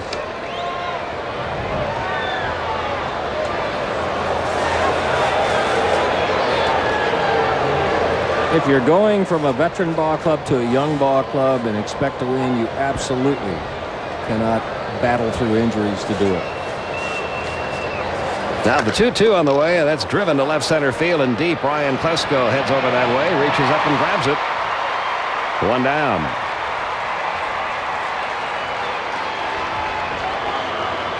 And back to the top of the order, and Rondell White. White 1 for 3, a single in the 4th inning. When the season has gone sour on a team as it has on the Expos the second half of the year, all that's left really is some individual goals to be met. And you could see Rondell White with that .299 batting average. You know he'd like to add 1 point to that at least before the season's over. Here's the 1-0. Upstairs 2-0. He may have set a season record last night, left 60 passes last night. Gee, that's the biggest list I've ever heard. He's from Gray, Georgia. There's a strike at the knees, 2-1. Would you say they must have had a pretty good high school team when he was there? His teammate, Willie Green. Fine young prospect with Cincinnati. McMichael gets the fastball by White. The count 2-2. 2 runs, 4 hits for the Expos. 2 runs, 5 hits for the Braves. We're in the top of the 8th with 1 out. And here's the 2-2. Fouled off. Still 2-2. Dave Leeper coming in from the Expo bullpen.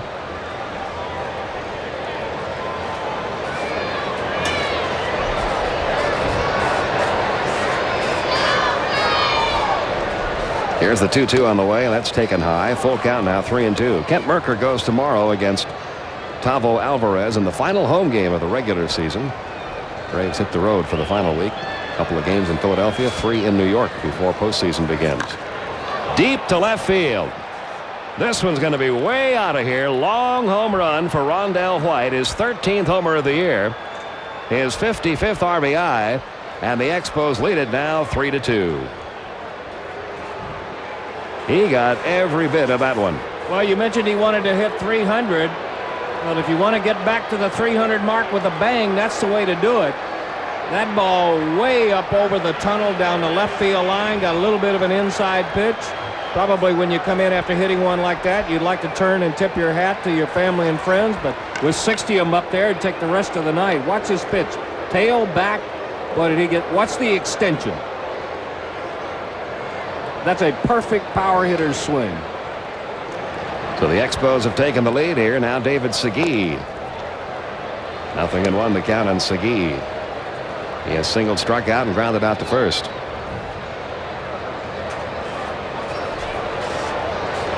That doesn't happen very often. Usually when you leave all those passes for all the family and friends, you go out there and you strike out 4 times and make an error. Fly ball deep left field. Ryan Klesko backtracking. On the warning track, he's got it. 2 down.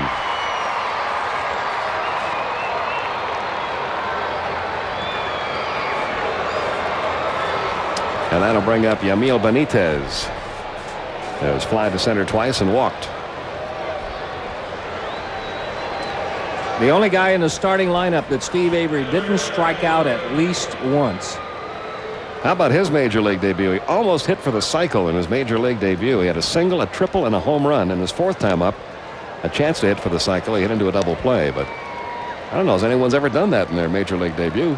He had a single, a triple, and a home run. Well, he got the 2 hard ones out of the way early. Yes, he did. Breaking ball missing. Count even. 1 ball, 1 strike. I'll bet within a short time we will know if anybody's ever done that in their first game. If it's in a book anywhere. Well, it's being looked up even as we speak. Here comes the 1-1. Swung on and missed. 1-2. 3-2. Expos leading at top of the 8th.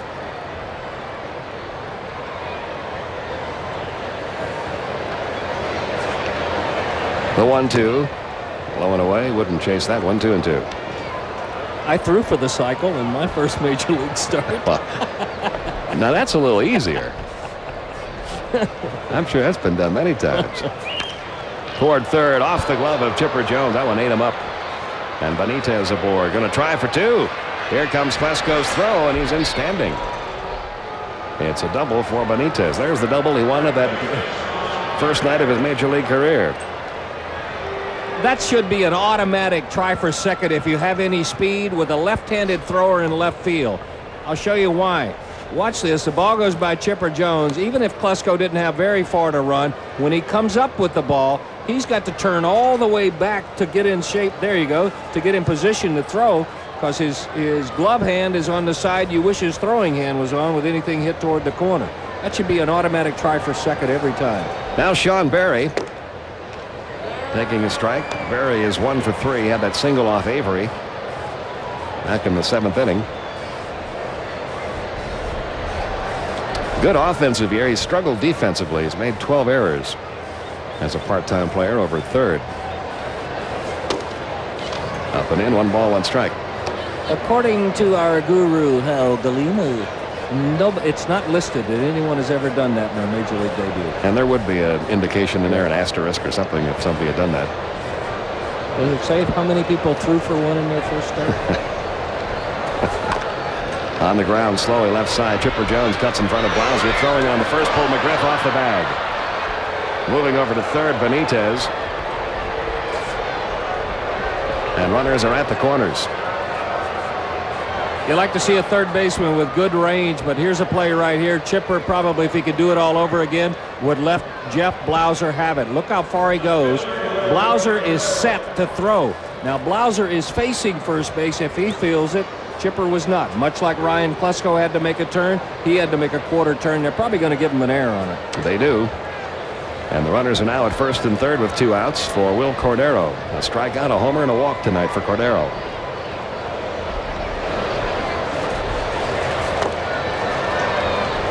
One ball, no strikes.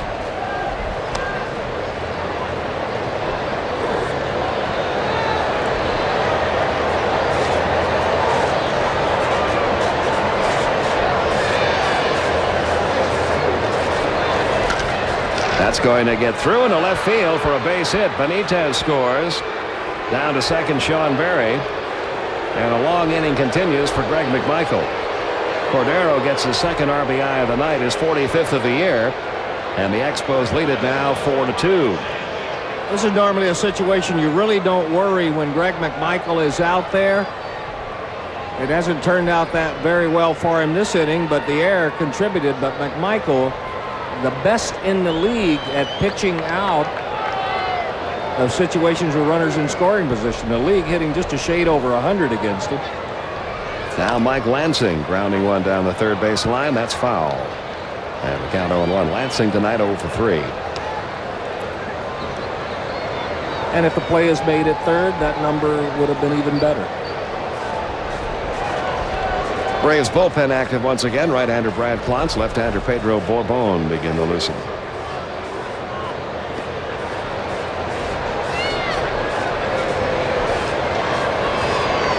Here's the 0-1. Foul off again, 0-2. These runs belong to Martinez. He could get the win if the Expo bullpen holds. First inning, we were wondering if he was going to get to the third. Now it looks like he has a shot at winning.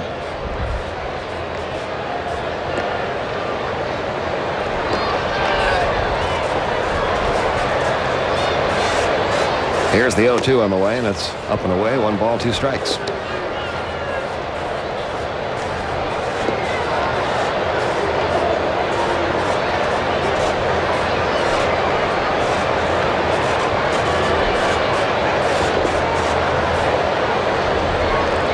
Here's the 1-2. Popped it foul. Back out of play. Still a ball and 2 strikes.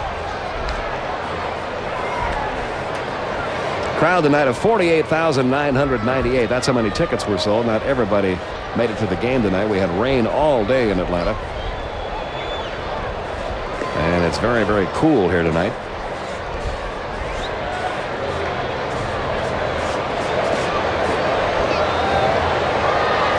Here's the 1-2. Downstairs, 2-2.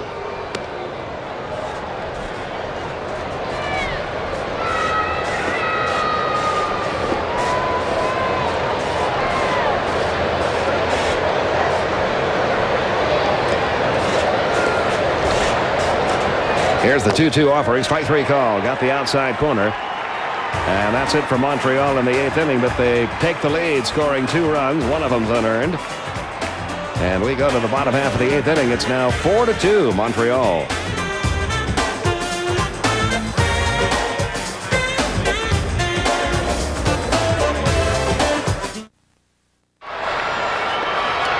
We go to the bottom half of the 8th inning. 4-2 Expos. The new pitcher, left-hander Dave Leeper, replacing Pedro Martinez. You see his numbers on the year. 33-year-old who has pitched with Oakland, with San Diego. Now an Expo.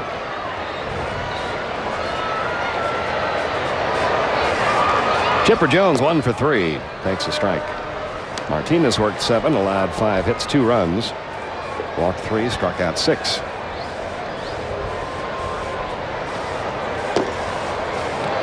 He offered, and the count 0-2.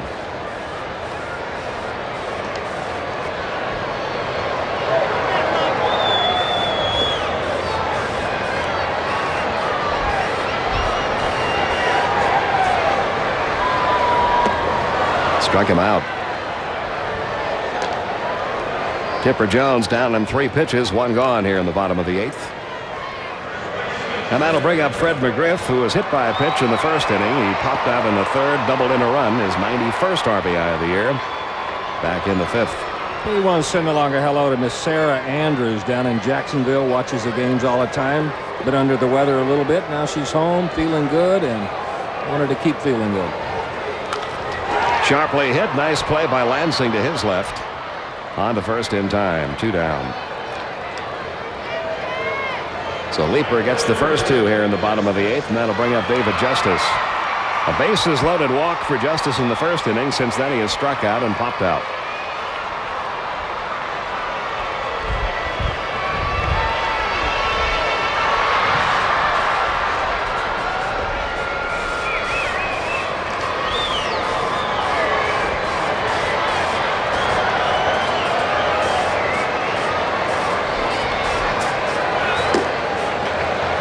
Inside corner, 0-1. Brad Klontz in the Atlanta bullpen, and Mel Rojas has gotten up now in the Montreal bullpen. Breaking ball strike outside corner, 0-2. That's a nice curveball to throw after a fastball on the inside corner. Starts it out, big sweeping curveball. You want to give up on it a couple of times if you're a hitter.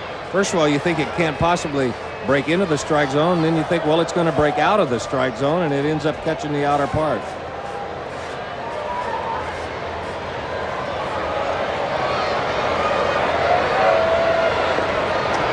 No balls, 2 strikes. All the way to the backstop, 1-2. What's this curveball? What's Justice say? That's going to stay inside. No, it's going to break outside. Curveball that big caught there has to catch some part of the plate.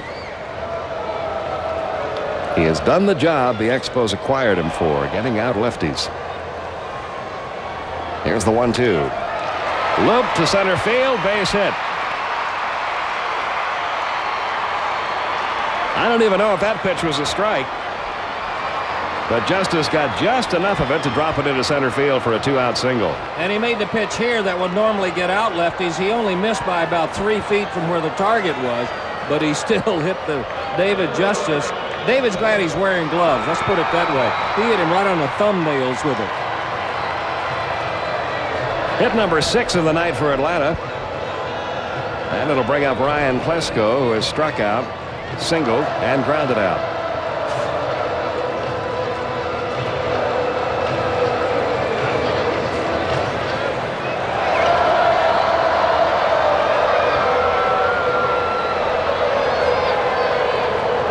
Leaper delivers, and this is high, ball 1.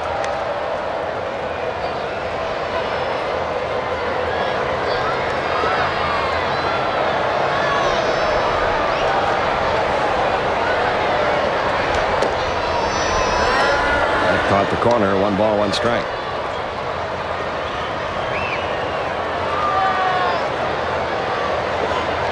Expos leading at 4-2 with 2 outs, a runner at first here in the bottom of the 8th. Here's the 1-1. Missing low, 2-0 on the count.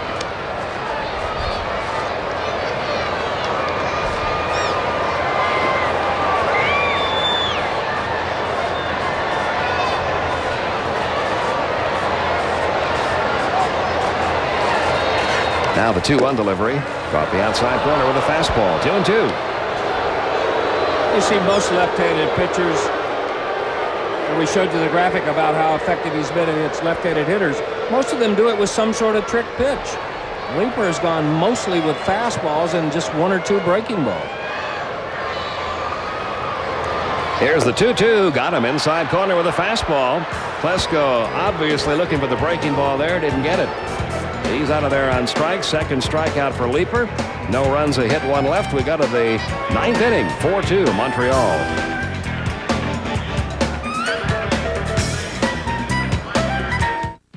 Only from TBS, the biggest night of movies on television. TBS Award Wednesday. This Wednesday, winners of 5 Academy Awards and 19 nominations. Warren Beatty, Faye Dunaway, Bonnie and Clyde, Paul Newman, HUD, Burt Lancaster, Katharine Hepburn, The Rainmaker. The biggest night of movies on television. TBS Award Wednesday, 8:05 Eastern Wednesday, only on TBS. Quite a few changes for the Braves as we go to the 9th inning. Dwight Smith has checked into the game. David Justice gets the rest of the night off. Smith in right field.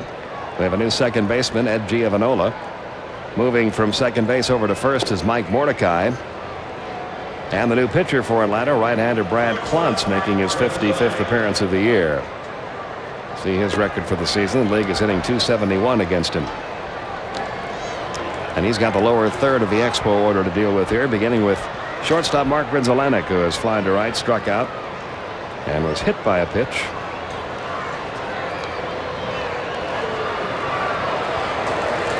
Hit by a pitch with the bases loaded back in the 7th inning.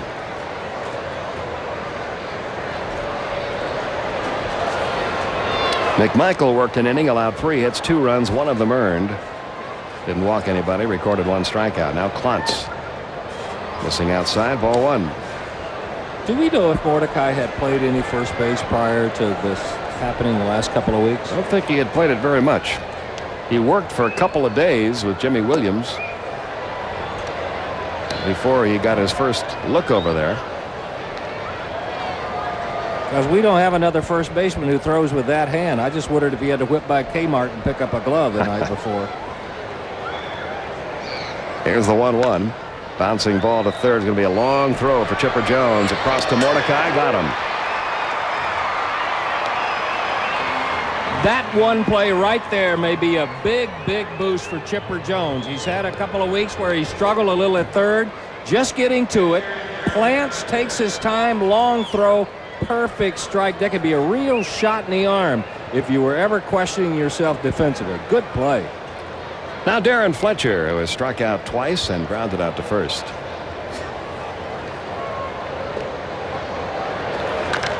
This one hit back up the middle. Base hit center field for Fletcher.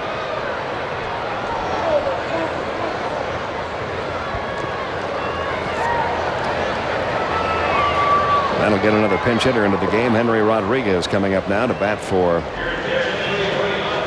Leaper. There's another guy that they went out and got after Cliff Floyd got hurt, and then he got hurt. Had to go on the disabled list. It's Came over from the Dodgers. Amazing sometimes the domino effect. Had he not gotten hurt, David Segui would not be an Expo. Right. 239 for the year, a couple of homers. 0-1 the count. Don't let that fool you, though. He is a better hitter than that.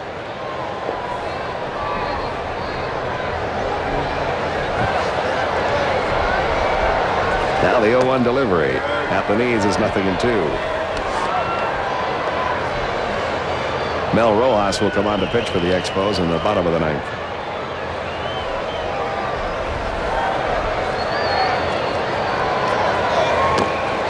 A ball and 2 strikes now on Rodriguez.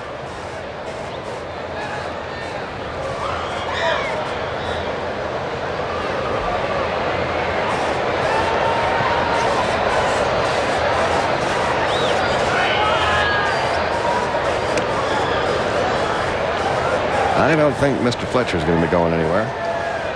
Yeah, about once every Olympic year he steals a base. Here's the 1-2. Low and outside. 2-2 now on Rodriguez. Rodriguez had a game in spring training this year where he hit 4 home runs. Something that's been done only about a dozen times in regular season history. 3-2 the count now on Rodriguez.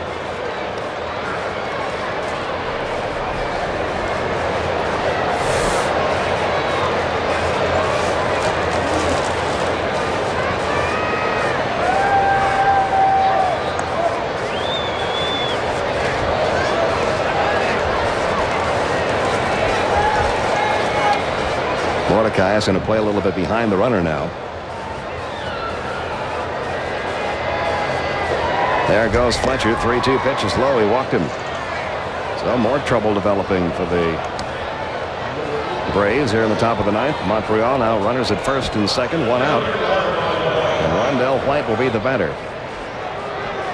He's 2 for 4 tonight. His second hit came in the 8th inning. A long home run to left field that gave the Expos the lead. And he's got that batting average right at 300 now.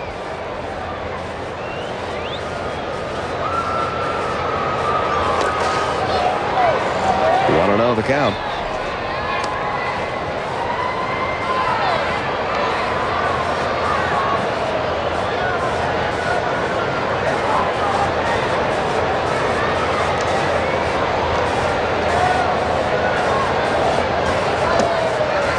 At the knees and the count even. 1 ball, 1 strike. Now time called by first base ump Ed Rapuano. I think they want a pinch runner for Rodriguez at first. They do. Tony Tarasco is not available to this ball club. He has been suspended by the league, serving a 2-day suspension yesterday and today, but he will be eligible to play tomorrow. Curtis Pride, the pinch runner. Yeah, Tarasco had that run-in with the Giants. And another former Brave, Sergio Valdez, he charged the mound. So Pride now the runner at first with Fletcher at second. 1 ball, 1 strike on Rondell White. 1-2. I wonder why you pinch run 1-1 and not as soon as he got down there. I mean, or did it just think of doing it then?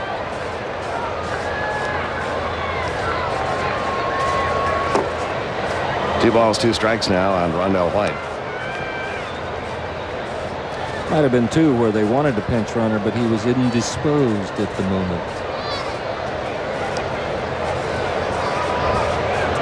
Here's the 2-2 on the way. Got him. That's it for Rondell White. A breaking ball strikes him out. Flance records his first strikeout. 2 down now. And the batter will be David Segui.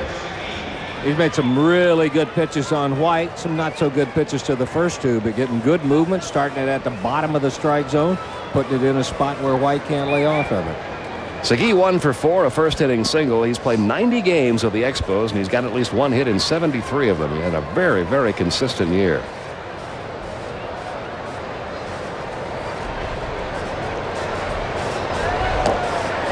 One 1-0, the count on Segui. Here's a guy who's been traded twice, Pete, but you cannot find a single person anywhere with anything but positive and good things to say about him.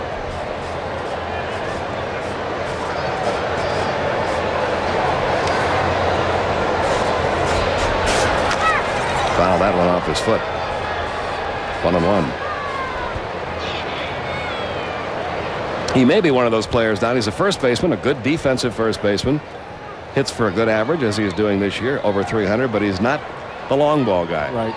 And a lot of times, if you're a first baseman, some teams like to typecast that spot as a power hitter. Every now and then you can pull it off if you're Mark Grace. Dave McAdoo for a while. Segui does have some power. He's got 11 home runs this year. He's driven in 63 runs. But he went into a little bit of a slump when they tried to get more power out of his swing. He had to go back to his line drive style, and the average climbed up. And this one is foul. Down the right field line, 1-2.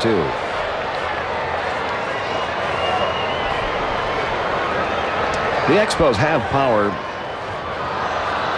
at various points on this ball club. Not great power, but Sean Berry's got 13 home runs. Darren Fletcher's at 11. Segui has 11. Tarasco 13. Rondell White has 13. But they're really missing that one big gun in the middle of their order. Moises Alou has been out for over a month now. He still leads their clubs in the club in homers with 14. See, and I see him as a 20 to 24 homer guy, not a 40 home run a year guy.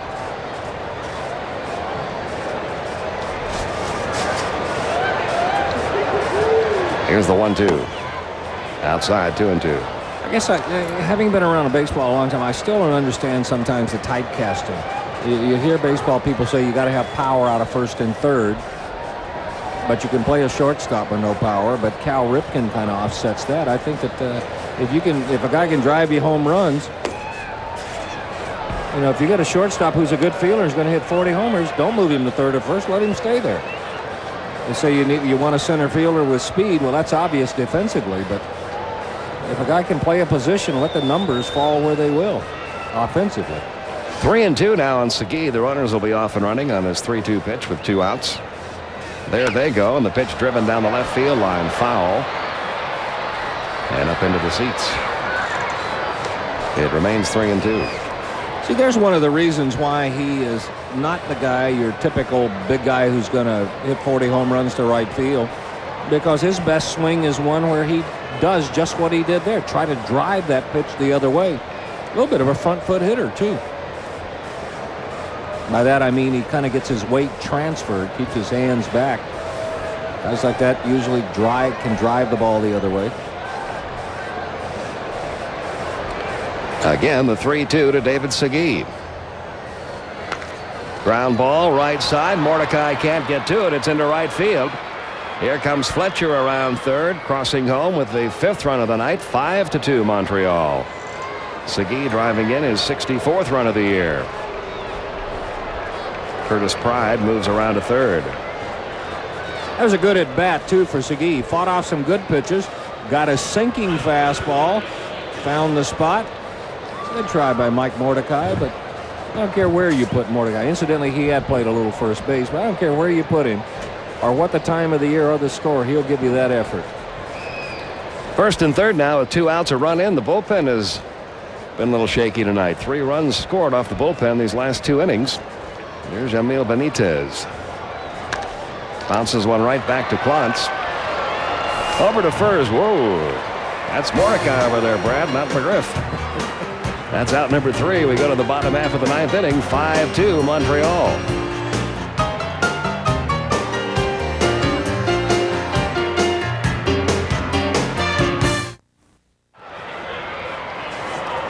Expos leading it by a score of 5-2 as we go to the bottom half of the 9th inning, and Mel Rojas will try to save it now for Pedro Martinez. He leads their staff with 28 saves. This will be his 57th game. He has a fairly high earned run average, 4.18, and apparently, talking to some of the Expo people, the whole key to Rojas' success or failure in this role all season has been the first hitter. If he gets the first hitter out, he normally has a good inning. If the first hitter gets on, look out. So let's see what happens with Charlie O'Brien here. He takes a strike in the inside corner. 28 saves for Rojas. He does have 8 blown saves this year. O'Brien tonight has struck out, walked, and flied to left. Inside corner again, 0-2.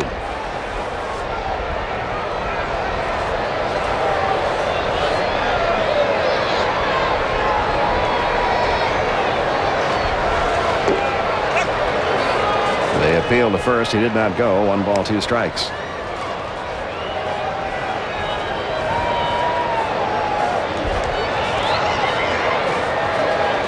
Now the 1-2 on the way, fouled off. It's still 1-2. We told you about Wil Cordero, how he's unhappy about the move from shortstop to left field, and has let it be known that he's not very happy playing out there. They had a similar situation with Mel Rojas earlier in the year.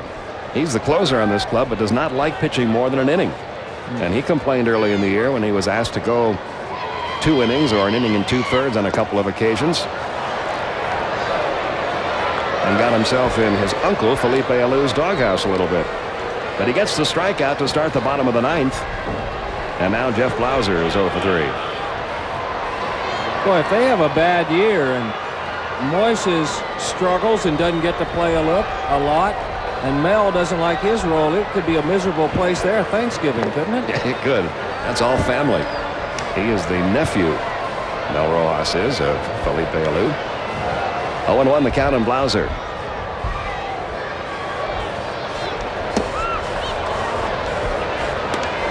He's a guy who throws without a whole lot of motion, and the reason he can do it, if you look, very broad upper part of his body, very strong arms, so he doesn't really need a whole lot of animation in his delivery. Cut off by the third baseman Sean Berry, and dug out of there by the first baseman David Segui. Good play on both ends. 2 men down. And that'll bring up Dwight Smith. Here's what we're talking about. He's not a guy who has a big tilt, a lot of animation, and not a lot of movement. He just throws it and ends up square and gets a lot on it. But he can do that because he is so big and so strong in the upper part of his body. Dwight Smith batting for the first time, a .254 hitter for the year. 3 homers, 21 RBIs. Here's the 1-0. 1 ball, 1 strike.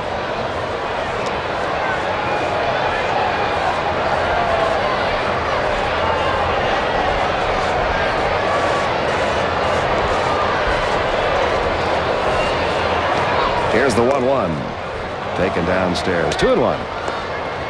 Marlins are leading the Mets 4-3 in the top half of the 9th inning. Montreal began the night tied with the Florida Marlins for the bottom spot in the National League East, and there's a little bit of rivalry there because Dave Dombrowski, who's the general manager of the Florida Marlins, used to be the general manager of the Expos. And there's a lot of Montreal influence in South Florida. Here's the 2-2. There's your ball game as Rojas strikes out 2 in the bottom half of the 9th inning to save it for Pedro Martinez. So it started out well for Atlanta tonight. Good performance by Steve Avery, but the bullpen lets the Braves down. Montreal wins it by a final score of 5-2. Our AutoZone player of the game, picking up his 14th win, Pedro Martinez. If you had watched the first inning, close to 40 pitches, you would have never thought this was going to take place. He did finish 7, a couple of runs, 6 strikeouts. He's our AutoZone player of the game. We'll be back to Atlanta Fulton County Stadium to total it up right after we take a timeout.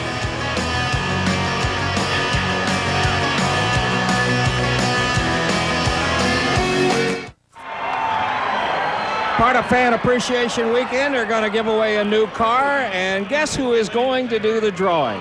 He is proving once and for all, Mike Mordecai can do it all. There's a future in politics for Mike when his playing days are over. He has surpassed Greg Olson, the catcher's record. He is the best. There's what they're giving away. It's a great promotion here this weekend. And Mike, you'll probably pick up an MVP award. But back to the ball game, and unfortunately, you must go back there. The Expos win Game 2 of the series. You see the score there. 5 runs, 9 hits, no errors, and 7 stranded for the Expos. The Braves, 2 runs on a half a dozen hits, 1 error, 7 stranded. Martinez almost knocked out in the first inning. Won it. He's 14-9. Another fine outing by Steve Avery. Avery went 7 innings, gave up 4 hits, 2 runs. Tied his career in high in strikeouts with 11. But McMichael loses it. Rojas with his 29th save. 2 hours and 29 minutes. And a sellout crowd of 48,000 here tonight. Expos win at 5-2, Pete. Okay, our final home game of the regular season tomorrow afternoon here at the stadium. Kent Merker on the mound against Tavo Alvarez as the Braves wrap up the home portion of the regular season. We hope you'll join us for that 1:05 Eastern Time. Coming up next, Bob Hoskins stars in Passed Away. Stay tuned for that. Until tomorrow, for Don Sutton, Skip Caray, Joe Simpson, our entire TBS crew, Pete Van Wieren from the stadium. The final tonight, Montreal 5, Atlanta 2. Good night, everyone.